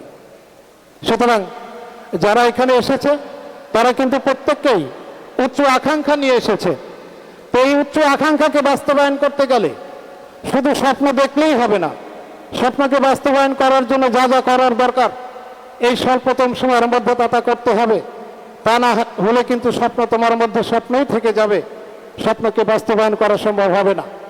তাই আমি অনুরোধ রাখবো, তোমার মধ্যে যে অনন্ত সম্ভাবনা ছিল, তোমার মধ্যে যে দক্ষতা ছিল, তোমার মধ্যে যে সুপ্ত প্রতিভা ছিল, সেই সুপ্ত প্রতিভাকে সর্বদা জাগ্রত করার জন্য তুমি অবিরত পরিশ্রম করে যাবা। আমি একটু দুটা উদাহরণ দেই। এক সময় আমার নিজের মেয়ে একটা ইউনিভার্সিটিতে লেখাপড়া করত। সেই ইউনিভার্সিটির শিক্ষার্থীরা এক সময় কয়েকজন শিক্ষার্থী গিয়ে শিক্ষকদের জিজ্ঞেস করছে যে স্যার বা ম্যাডাম, আমি তো আর লেখাপড়া করতে পারছি না, লেখাপড়া করতে করতে ক্লান্ত হয়ে গেছি। তো শিক্ষক বলছেন আর একটু, অর্থাৎ তারপরে আরেকটু লেখাপড়া করতে হবে। কারণ তোমরা যদি মাঠে দৌড়ের বিষয় দেখো, আমরা কিন্তু 10 জন দৌড়বিদকে দৌড়াতে দেখি। যদি লাস্ট যে দৌড়বিদ ছিল সে যদি আর কয়েকটা সেকেন্ড সময় পেত, কয়েকটা ধাপ যদি আর একটু জোরে দিতে পারত, তাহলে কিন্তু প্রথম দৌড়বিদকে কিন্তু অতিক্রম করতে পারত। সুতরাং তোমরা কিন্তু সবাই সমান মেধা সম্পন্ন, তোমাদের মধ্যে সবারই মেধা সমান আছে। সুতরাং শুধুমাত্র আরেকটু আরেকটু আরেকটু চেষ্টা করে যেতে হবে। তা না হলে এইখানে যেটা ঘটবে সেটা হচ্ছে যে আমাদের এই 600 শিক্ষার্থীদের মধ্যে 70 বা 80 জন ডাক্তার হবে, হয়তোবা 50 জন বা 60 জন বুয়েটে যাবে, হয়তোবা 100 জন আমাদের কুয়েট রুয়েটে যাবে, আর কিন্তু 300 জন শিক্ষার্থী কিন্তু পিছনে পড়ে থাকবে শুধুমাত্র তাদের প্রচেষ্টার অভাবে। তাই আমি শিক্ষার্থীদের এই পরিসংখ্যান দ্বারা তাদেরকে একটু সচেতন করলাম, তাদেরকে একটু অবহিত করলাম, তাদেরকে একটু সচেতন হতে বললাম যে আগে থেকেই আমাদের একটু সচেতন হওয়া উচিত। প্রত্যেকটা দিনকে, প্রত্যেকটা ক্ষণকে, প্রত্যেকটা মুহূর্তকে তুমি যথাযথভাবে ব্যবহার করো, তাহলে দেখবা নিশ্চিত এক সময় তোমার পরিপূর্ণতা আসবে, তোমার সফলতা আসবে। সেই সফলতার হাত ধরে তুমি একজন পরিপূর্ণ মানুষ হওয়ার সুযোগ পাবা। পরিশেষে আমি আমার নবাগত শিক্ষার্থীদের সুস্বাস্থ্য, সুকামনা এবং পরিপূর্ণ মানুষ হয়ে এই সমাজের, এই পরিবারের, এই গ্রহের, এই পৃথিবীর সেবা করার কাজে যেন নিজেদের ব্যাপৃত করে, এই কল্যাণ কামনায় আমি আমার বক্তব্য শেষ করছি। বাংলাদেশ চিরজীবী হোক। ধন্যবাদ উপাধ্যক্ষ স্যারকে। স্যারের জ্ঞানগর্ভমূলক বক্তব্য আমাদের অনেক কিছু শেখায়, আমরা শিখব, স্যারের নির্দেশ মেনে চলব। আমরা আলোচনা অনুষ্ঠানের শেষ পর্যায়ে চলে এসেছি। আমরা আমাদের আজকের এই অনুষ্ঠানের সভাপতি, আমরা জানি আমাদের সুপ্রিয় অধ্যক্ষ প্রফেসর কালাচাঁদ শীল স্যার। স্যার আমাদের কলেজে এসেছেন 3 বছর হলো।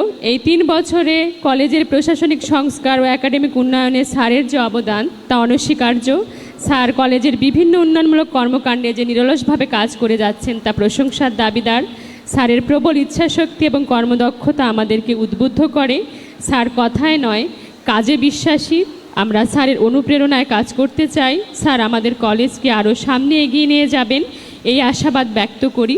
আমরা স্যারের অনুপ্রেরণামূলক বক্তব্য শুনব। শুভ সকাল। আজকের এই নবীনবরণ অনুষ্ঠানে মঞ্চে উপবিষ্ট আছেন এ কলেজের উপাধ্যক্ষ মহোদয়, আমরা যার এতক্ষণ বক্তব্য শুনছিলাম। উপবিষ্ট আছেন শিক্ষক পরিষদের সম্পাদক, উচ্চ মাধ্যমিক ভর্তি কমিটির আহ্বায়ক এবং উচ্চ মাধ্যমিক একাডেমিক কমিটির আহ্বায়ক। আমার সামনে উপবিষ্ট এই কলেজের কর্মকর্তাবৃন্দ, জাতীয়তাবাদী ছাত্র দলের এবং ইসলামী ছাত্র শিবিরের নেতৃবৃন্দ এবং আজকে যাদেরকে ঘিরে এই অনুষ্ঠান, আমার প্রাণপ্রিয় একাদশ শ্রেণীর সেই শিক্ষার্থীবৃন্দ এবং অন্যান্য শিক্ষার্থীবৃন্দ, অভিভাবকবৃন্দ। আমরা এতক্ষণ বক্তব্য শুনছিলাম, তোমাদের হয়তো একটু অধৈর্য লাগছে। আমাদের প্রথম পর্ব আমার কথার মধ্য দিয়ে শেষ হবে। এরপরে তোমাদের জন্য একটু হালকা নাস্তার ব্যবস্থা আছে, তারপরে আমাদের দ্বিতীয় পর্ব শুরু হবে। আশা করি তোমরা ধৈর্য সহকারে বক্তব্য শোনার চেষ্টা করবে এবং সাংস্কৃতিক অনুষ্ঠান উপভোগ করবে। অনুষ্ঠানের শৃঙ্খলা তোমরা রক্ষা করবে। আমরা এতক্ষণ জ্ঞানগর্ভ বক্তব্য শুনছিলাম আমাদের বক্তাদের মুখে। এক কথায় বলতে গেলে তোমরাই কিন্তু আগামীর বাংলাদেশ। তোমরা নতুন বাংলাদেশ গড়বে, যেটা আমরা পারিনি, তোমরা সেই কাজটি করবে। পড়ালেখা তোমাদের এখন মুখ্য কাজ। শুধু পড়ালেখা করে নিজে একটি উচ্চ শিক্ষার সনদ অর্জন করলেই, জিপিএ 5 পেলেই ভালো মানুষ হওয়া যায় না, জ্ঞানী মানুষ হওয়া যায় না। অল্প একটু পড়াশোনা করেই কিন্তু এটি করা যায়। একটা সময় ছিল শিক্ষার্থী, আমরা যেটা এখনও বলি তোমাদেরকে শিক্ষার্থী বলি, আসলে শিক্ষার্থীর সংখ্যা দিনে দিনে কমে যাচ্ছে। শিক্ষার্থীর পরের স্তরে হলো পরীক্ষার্থী। আমরা সেটা দেখেছি দীর্ঘদিন। এখন সেটা পরীক্ষার্থীর জায়গায়ও নেই, সেটি এখন হয়ে গেছে নম্বরার্থী। আমরা কোচিং সেন্টারে যাই, এখানে যারা ভর্তি হয়েছে আমি দৃঢ়ভাবে বিশ্বাস করি 95% ছেলে মেয়ে কলেজে ভর্তি হওয়ার আগে এসএসসি পরীক্ষা দিয়েই বিভিন্ন কোচিং করে তারপরে এখানে এসেছো। সুতরাং তোমরা সেখানে একটা বড় একটা সময় সেখানে তোমরা পার করে এসেছো। আর সেখানে আমরা কেন যাই? বেশিরভাগ কোচিং সেন্টার যেটি করে সেটা হচ্ছে তোমাদেরকে কিভাবে খুব কম পরিশ্রমে বেশি নম্বর পাওয়া যায়, এই কৌশলগুলো তারা তোমাদের শিখিয়ে দিয়ে তোমাদের আসলে তারা ভবিষ্যৎটাকে ধ্বংস করে দেয়। তোমরা তাদের এই ফাঁদে পা দেবে না। তুমি পুরো সিলেবাসটি পড়বে, সিলেবাসের অন্তর্ভুক্ত বইগুলি পড়বে এবং সেটি ধরা পড়তে বেশি সময় লাগে না। প্লিজ তোমরা শব্দ করবে না, তোমাদের উদ্দেশ্যেই কিন্তু আমাদের এই কথাগুলি। এবং আমরা আমাদের অভিজ্ঞতা দিয়ে তোমাদের একজন অভিভাবক হিসাবে তোমাদের মঙ্গলের জন্য কিন্তু কথাগুলো বলছি। তার প্রমাণ পাওয়া যায় তোমরা যখন বিশ্ববিদ্যালয় বুয়েট মেডিকেলে ভর্তির জন্য আবেদন করো তখন কি দেখা যায়, জিপিএ 5 পেয়ে আবেদন করেছো, আর সেখানে পাস মার্ক কিন্তু 40। কিন্তু আমরা বিশ্ববিদ্যালয় মেডিকেলের রেজাল্ট বের হওয়ার পরে আমরা দেখি সর্বোচ্চ 15% পাস মার্ক পেয়েছে। তার মানে 80 থেকে 85% ছাত্রছাত্রীরা 40-এর নিচে নম্বর পেয়েছে। তাহলে কারণটা কি? তোমরাই তো জিপিএ 5 পেয়ে, তার মানে 80% উপরে নম্বর পেয়ে এখান থেকে চলে গেছো। তফাৎটা ওই জায়গায় বুঝতে পারবে যে ছাত্রছাত্রীরা নিয়মিত ক্লাস করেছে, যারা কেবলমাত্র ওই নম্বরের ফাঁদে পা দেয়নি, বই পড়েছে, তারাই কিন্তু নিজেকে প্রতিষ্ঠিত করতে পেরেছে। তাইলে কি সবাই বিশ্ববিদ্যালয়ে চান্স পাবে মেডিকেল বুয়েটে? তা নয়। তুমি যদি কলেজেও অনার্স মাস্টার্স পড়ো তাহলে তোমার যে ভিত্তিটা মজবুত সেটা তোমার কর্মজীবনে তুমি প্রমাণ করতে পারবে, কিন্তু ভিত্তি যদি মজবুত না হয় তাহলে তুমি সেটি প্রমাণ করতে পারবে না তোমার জীবনে। সুতরাং এখনই হচ্ছে তোমার জীবন গড়ার সময়। আর শুধু যে মাত্র এই সিলেবাসমুক্ত বই পড়বে তা নয়, জ্ঞান অর্জনের জন্য এর বাইরেও যথেষ্ট পড়াশোনার দরকার আছে। নিজেকে ভালো মানুষ হিসেবে গড়তে হলে বিভিন্ন মনীষীর বই পড়তে হবে, গল্প, নাটক, উপন্যাস এগুলিও তোমাদের পড়তে হবে। তোমাকে ভালো দক্ষ মানুষ হতে হলে আমাদের এই শিক্ষার পাশাপাশি আরও যে সহশিক্ষা কার্যক্রম আছে তার দিকে নজর দিতে হবে। আমাদের যে স্বেচ্ছাসেবকমূলক সংগঠনগুলি আছে, বিএনসিসি আছে, রোভার স্কাউট আছে, রেঞ্জার আছে, রেড ক্রিসেন্ট আছে। আমি তোমাদের এই কলেজে যোগদান করেছি, আমার এই 3 বছর পূর্ণ হলো 5 অক্টোবরে। আমি আসার পরে এখানে দেখলাম আমাদের রেড ক্রিসেন্ট নাই, অন্য 3টি ইউনিট, তাও আমি দেখেছি খুঁড়িয়ে খুঁড়িয়ে চলছে। যারা এখানে এই দায়িত্বপ্রাপ্ত শিক্ষক ছিলেন তারা ভালো বলতে পারবেন। আমরা এই টিমগুলোকে সুসজ্জিত করেছি, বিএনসিসিতে ব্যান্ড সংযোজন করেছি, রুমগুলোকে আমরা সংস্কার করে তা কম্পিউটার দিয়ে সেটাকে স্বয়ংসম্পূর্ণ করেছি। নতুন করে আমরা রেড ক্রিসেন্ট চালু করেছি। এবং শিক্ষার্থীরা কলেজে আসলে অনেক সময় আমরা লক্ষ্য করি কেউ কেউ আসে বাসায় ঠিকমতো খেয়ে আসে না, রাত জেগে পড়াশোনা করে, বিভিন্ন সময় শারীরিক সমস্যায় ভুগে কলেজে আসলে। সে কথা চিন্তা করে আমরা বেসরকারিভাবে এখানে একটি চিকিৎসা কেন্দ্র করেছি, নিশ্চয়ই তোমরা সেটি দেখেছো। তোমরা শিক্ষার্থীরা যে কোনো সময় যে কোনো ছোটোখাটো সমস্যা হলেও চিকিৎসা কেন্দ্রে ডাক্তারের পরামর্শ নিতে পারবে এবং সেখান থেকে তোমাদের বিনামূল্যে প্রাথমিক চিকিৎসার ঔষধগুলো সরবরাহ করা হবে। তোমাদের অবগতির জন্য সেটি আমি বলছি। একই সাথে তোমাদের জন্য আমরা উদ্যোগ নিয়েছি বা পরিবহন সুবিধা দেওয়ার জন্য। আমরা লক্ষ্য করছি অনেকে দূর দূরান্ত থেকে আসে। তোমরা লক্ষ্য করেছো আমরা গত 2 দিন আগে এই পরিবহন চালু করেছি। আমরা আপাতত 2টি বাস দিয়ে 2টি রুটে আমরা চালু করেছি। পরবর্তীতে আমরা চেষ্টা করব এর পরিসর আরও বৃদ্ধি করতে। এই সম্পদ এ কলেজের, এই সম্পদ তোমাদের। তোমরা আজকে যারা পাশ করে যাবে, পরবর্তীতে যারা আসবে তারা যেন এটি ব্যবহার করতে পারে, তোমরা সেই ব্যবহার উপযোগী রাখবে। এবং পথে ঘাটে কোথাও যেন স্থানীয় লোকজনের সাথে তোমাদের কোনো সমস্যা তৈরি না হয়। যদি তোমরা কোনো বাসের মধ্যে কোনো সমস্যা অনুভব করো, সাথে সাথে তোমরা ড্রাইভারের দৃষ্টি আকর্ষণ করবে। যদি সেখানে তোমরা সমাধান না পাও, আমাদের উপাধ্যক্ষ মহোদয় আছেন, ওনার সাথে কথা বলবে। প্রয়োজন মনে করলে আমার সাথেও কথা বলতে পারবে, আমার মোবাইল ফোনেও কথা বলতে পারবে। দিন এবং রাত নাই, আমি যে কোনো সময় ফোন রিসিভ করি, সে ছাত্র হোক, অভিভাবক হোক, সবার ফোন আমি রিসিভ করি। সুতরাং তোমরা এই পরিবহন সুবিধাটি সেখানে ভোগ করতে পারবে। ক্লাসের ব্যাপারেও একই কথা, তোমরা নিয়মিত ক্লাস করবে। তোমরা যদি একাদশ শ্রেণীতে পাস না করো তাহলে কিন্তু দ্বাদশে যাওয়ার সুযোগ থাকবে না। দ্বাদশে যদি তোমরা নির্বাচনী পরীক্ষায় পাস না করো, চূড়ান্ত পরীক্ষায় অবতীর্ণ হতে পারবে না। তোমাদের যদি মনে করো কোনো ক্লাস তোমাদের হয় না, ক্লাসে কোনো সমস্যা আছে, তোমরা ক্লাসের মধ্যে স্যারদের দৃষ্টি আকর্ষণ করবে, কোনো ভয় পাওয়ার কারণ নেই। তারপরে যদি কোনো সমস্যা মনে করো, আমাদের একাডেমিক উন্নয়ন কমিটির স্যারের বক্তব্য তোমরা শুনেছ, স্যারের সাথে কথা বলবে, উপাধ্যক্ষ মহোদয়ের সাথে কথা বলবে। সর্বশেষ পর্যায়ে প্রয়োজন মনে করলে আমার সাথে তোমরা কথা বলতে পারবে। এবং তোমাদের এই স্বেচ্ছাসেবী সংগঠনের বাইরেও এখানে নিয়মিত খেলাধুলার চর্চা হচ্ছে। আমি আসার পরে লক্ষ্য করেছি এখানে কমন রুম বন্ধ ছিল, সেটি পরবর্তীতে কমন রুমকে আমরা খেলাধুলার উপযোগী করেছি। সেখানে নিয়মিত খেলাধুলা হয়, সেখানে সব ধরনের যা যা দেয়া সম্ভব, সেখানে পত্রপত্রিকা আছে। আমাদের লাইব্রেরিতে পত্রপত্রিকা আছে, যে কেউ পড়তে পারবে, এবং বই লাইব্রেরি কার্ড করে সেখান থেকে বই ধার নেওয়ার সুবিধা সেখানে আছে। অনেকেই সংস্কৃতি চর্চা করে, কেউ বা বিতর্ক। মাঝে মাঝে শিক্ষার্থীরা আসেন আমাদের কাছে, তাদের কথা বিবেচনা করে আমরা কিন্তু এখানে একজন খণ্ডকালীন সঙ্গীত শিক্ষক আমরা নিযুক্ত করেছি, এবং যারা আজকে পারফর্ম করবে তাদের কিন্তু 3-4 দিন ধরে এখানে রিহার্সাল দিয়েছেন সেই শিক্ষক, এবং তিনি প্রতি সপ্তাহে একদিন করে সঙ্গীতের ক্লাস নেন। তোমরা যদি মনে করো কেউ সঙ্গীত চর্চা করবে, এখানে তোমরা তালিকাবদ্ধ হবে। এবং আরও একটি কথা বলে রাখি, আমাদের নিয়মিত সঙ্গীত প্রতিযোগিতা অর্থাৎ সাংস্কৃতিক প্রতিযোগিতা অনুষ্ঠিত হয়, সেটা সবার জন্য উন্মুক্ত থাকবে। কিন্তু আমাদের কোনো অনুষ্ঠানে যদি কেউ পারফর্ম করতে চায় কলেজের নিজস্ব অনুষ্ঠানে, তাহলে অবশ্যই আমাদের সেই সাংস্কৃতিক সংগঠনের সদস্য হতে হবে।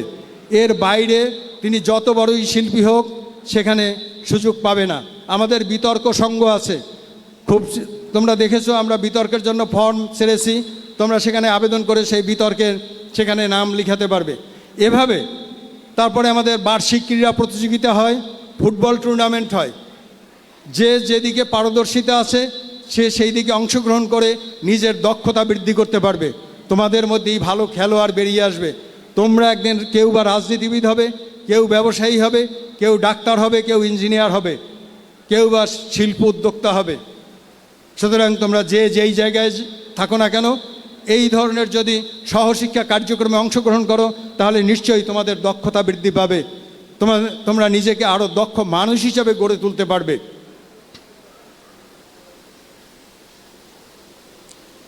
আমাদের তোমরা জানো আমাদের 3টি হোস্টেল আছে, একটি মেয়েদের জন্য, 2টি ছেলেদের জন্য। আমাদের 2 জন করে শিক্ষক সেখানে সর্বদা নিয়োজিত থাকেন তোমাদের কল্যাণে।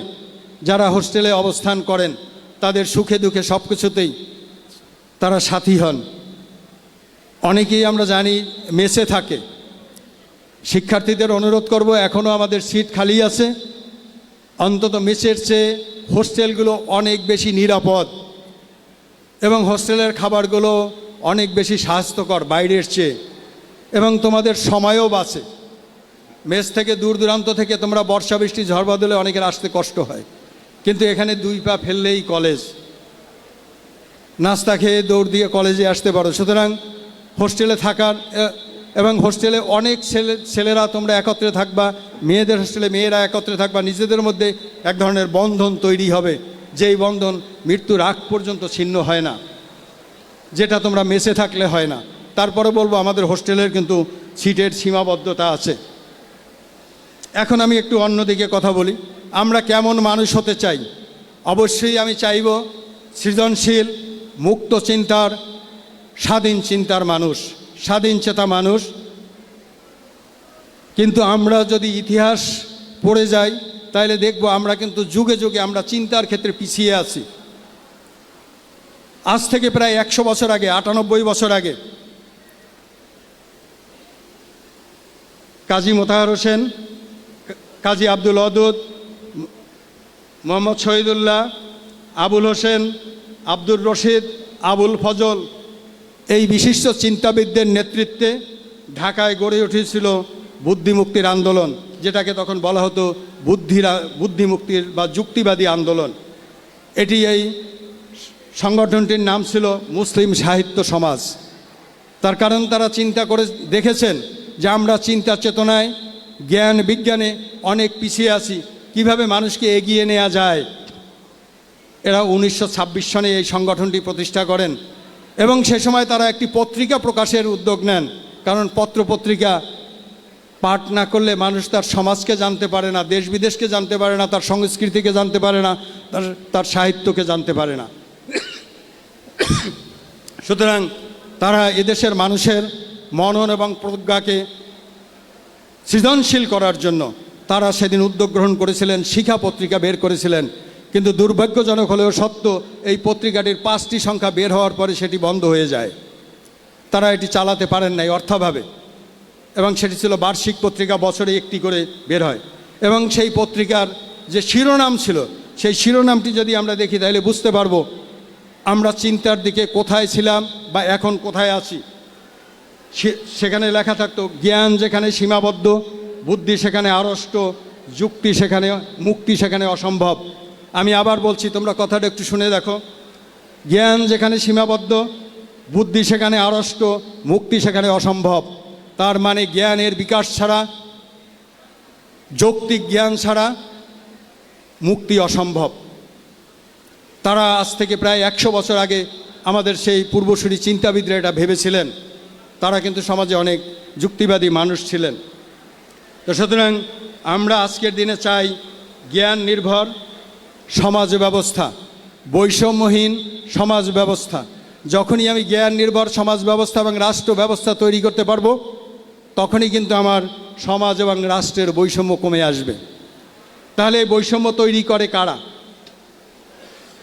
বৈষম্য তৈরি করে দুর্নীতিবাজরা, বৈষম্য তৈরি করে কালোবাজারিরা, বৈষম্য তৈরি করে উগ্র ভোগবাদীরা, বৈষম্য তৈরি করে পুঁজিতন্ত্র। তোমরাই একদিন হয়তো বিভিন্ন প্রতিষ্ঠানে, সরকারি বেসরকারি প্রতিষ্ঠানে চাকরি বাকরি করবে, তোমরাই একদিন রাষ্ট্রের নীতি নির্ধারণ করবে। তোমাদের মাথায় যদি থাকে যে না, আমরা দুর্নীতির মূলোৎপাটন করব, তাহলে সেটি সম্ভব। দুর্নীতি এখন আমাদের যেটা আছে সামাজিকভাবে স্বীকৃত হয়ে গেছে, তাদের শিকড় অনেক গভীরে চলে গেছে। এই তোমরাই পারবে, কারণ তোমাদের এই বয়সে লোভ লালসা কম থাকে। আমাদের মতো বয়সের মানুষের একটু লোভের বশবর্তী হয়ে যায়, ষড়রিপু। সেটাও কেন হয়? আমাদের পারিবারিক বন্ধনের কারণে। যখন আমার সন্তান এসে বলবে, বাবা অমুকে তো এই পাজেরো গাড়িতে চড়ে, অমুকের বাড়িতে 60 ইঞ্চি টেলিভিশন আছে, অমুকের সন্তানকে এই ঈদের সময় 50,000 টাকা দিয়ে লেহেঙ্গা কিনে দিছে, তখন বাবা হিসাবে বা আমার স্ত্রী যখন বলবে, তখন স্বামী হিসাবে নিজের কাছে একটু অপ্রস্তুত অবস্থা লাগবে যে তাইলে আমি কেন পারছি না। তারা বলবে, পাশের বাড়ির লোকও তো চাকরি করে, সে পারলে তুমি কেন পারছো না? তোমরা বরং এইটা না বলে, তোমরা নিশ্চয়ই সবাই জানো তোমার বাবা মায়ের আয়ের উৎস কি, কত টাকা আয় করে। তোমার জন্য যখন দামি পোশাক পরিচ্ছদ নিয়ে আসবে, তুমি যদি প্রশ্ন করো, বাবা এত টাকা কোথায় পেলে? তোমরা যখন কারো স্বামী বা স্ত্রী হবে, তখন যদি প্রশ্ন করো, তুমি কত টাকা বেতন পাও, আমার জন্য এত টাকা দামের শাড়ি কিভাবে আনলে, আজকে এত দামের বাজার কিভাবে আনলে, কিভাবে তুমি বাড়ির জন্য এসি কিনলে, তোমার টাকার উৎস কি? তাইলে দেখবা তোমার বাবা লজ্জা পাবেন, স্বামী হিসাবে তিনি লজ্জা পাবেন, তিনি দুর্নীতির পথ ছাড়তে বাধ্য হবেন। তোমরা যদি শনাক্ত করতে পারো যে অমুকে দুর্নীতিবাজ, তার সাথে আত্মীয়তা করো না, দুর্নীতিবাজের সাথে বন্ধুত্ব করো না, তাদেরকে এড়িয়ে চলো, তাহলেই সম্ভব। কেবলমাত্র আইন প্রয়োগ করে, আইন দিয়ে কিন্তু দুর্নীতি রোধ করা সম্ভব নয়।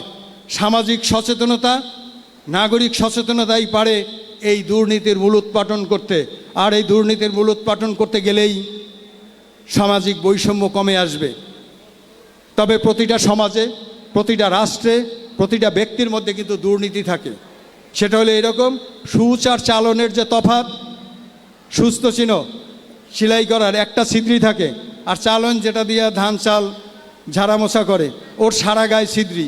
আমাদের এখন অবস্থা হচ্ছে, ওই চালন বলে সূচকে যে তোরও একটি ছিদ্রি।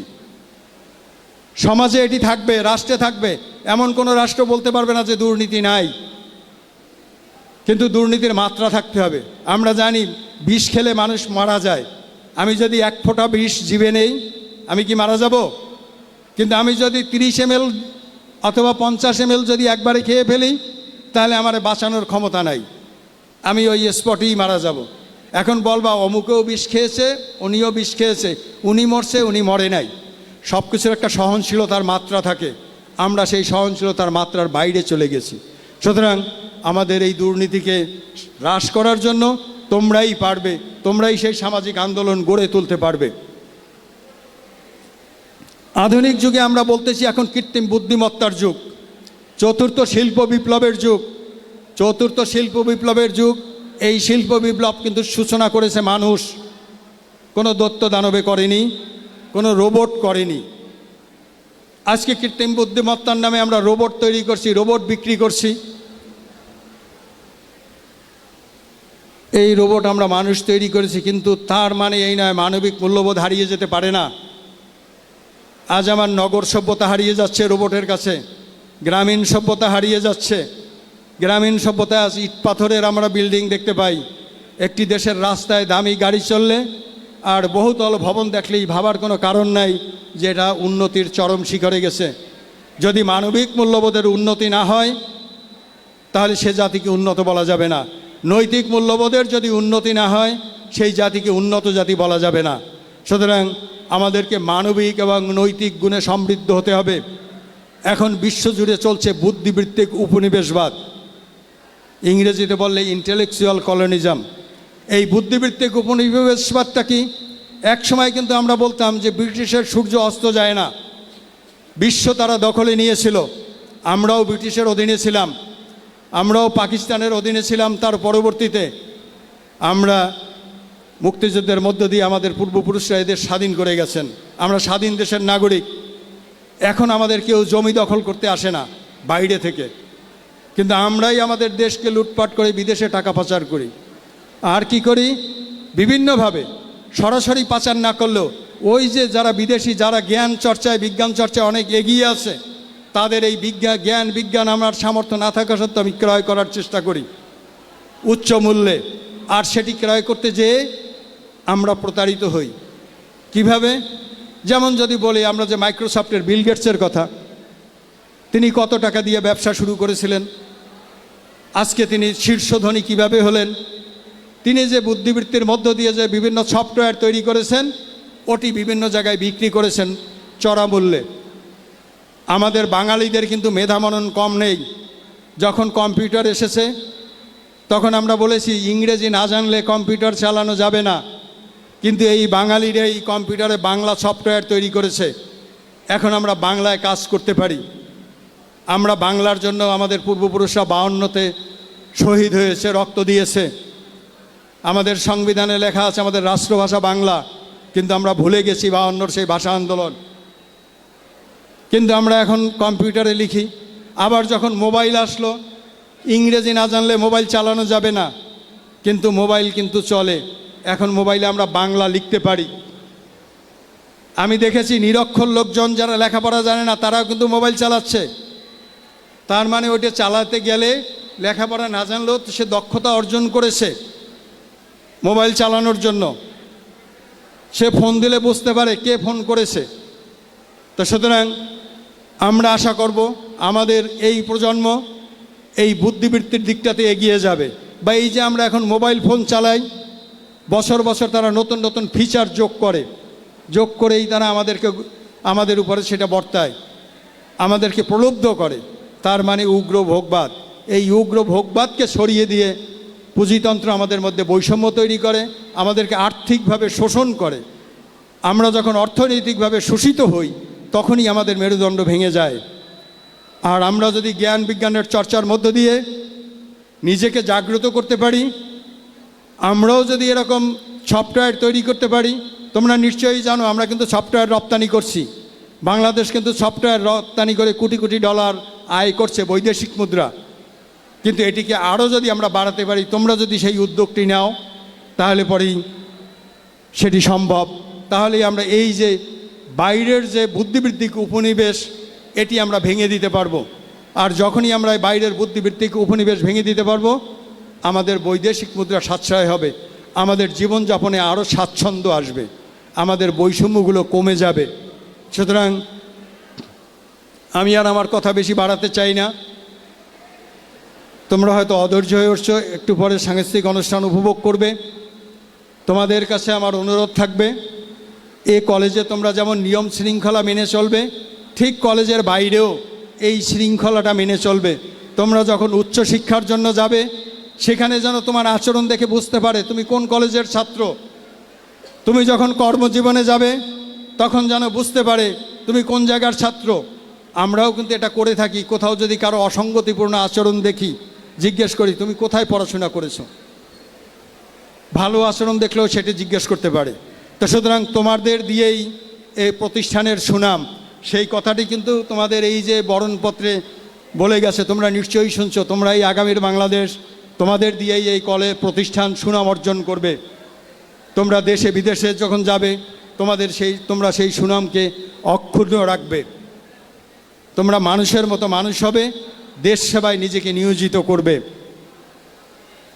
মানবিক মূল্যবোধ এবং নৈতিক মূল্যবোধের চর্চা করবে, সৃজনশীলতার চর্চা করবে, মুক্ত চিন্তার চর্চা করবে, তাহলেই নিজেকে মানুষ হিসাবে গড়ে তুলতে পারবে।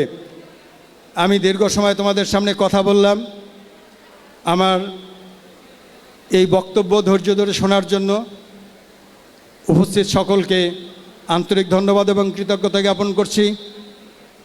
যদি আমার কথায় কেউ মনে কষ্ট পেয়ে থাকেন, নিজ গুণে ক্ষমা করে দেবেন।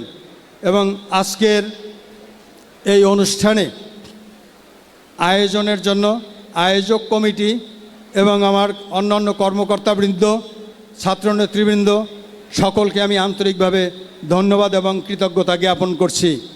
আমরা নিজে ভালো থাকব, অন্যকেও ভালো রাখব। বাংলাদেশ চিরজীবী হোক।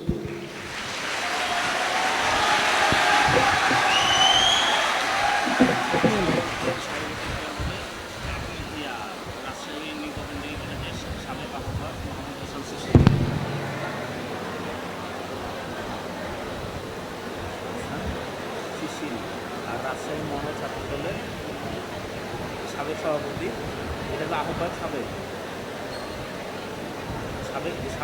সহসভাপতি, এটা আহ্বায়ক সাবেক,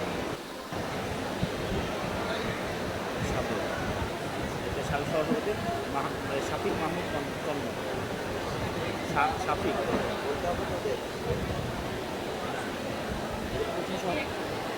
আমি কাজটা বলছি।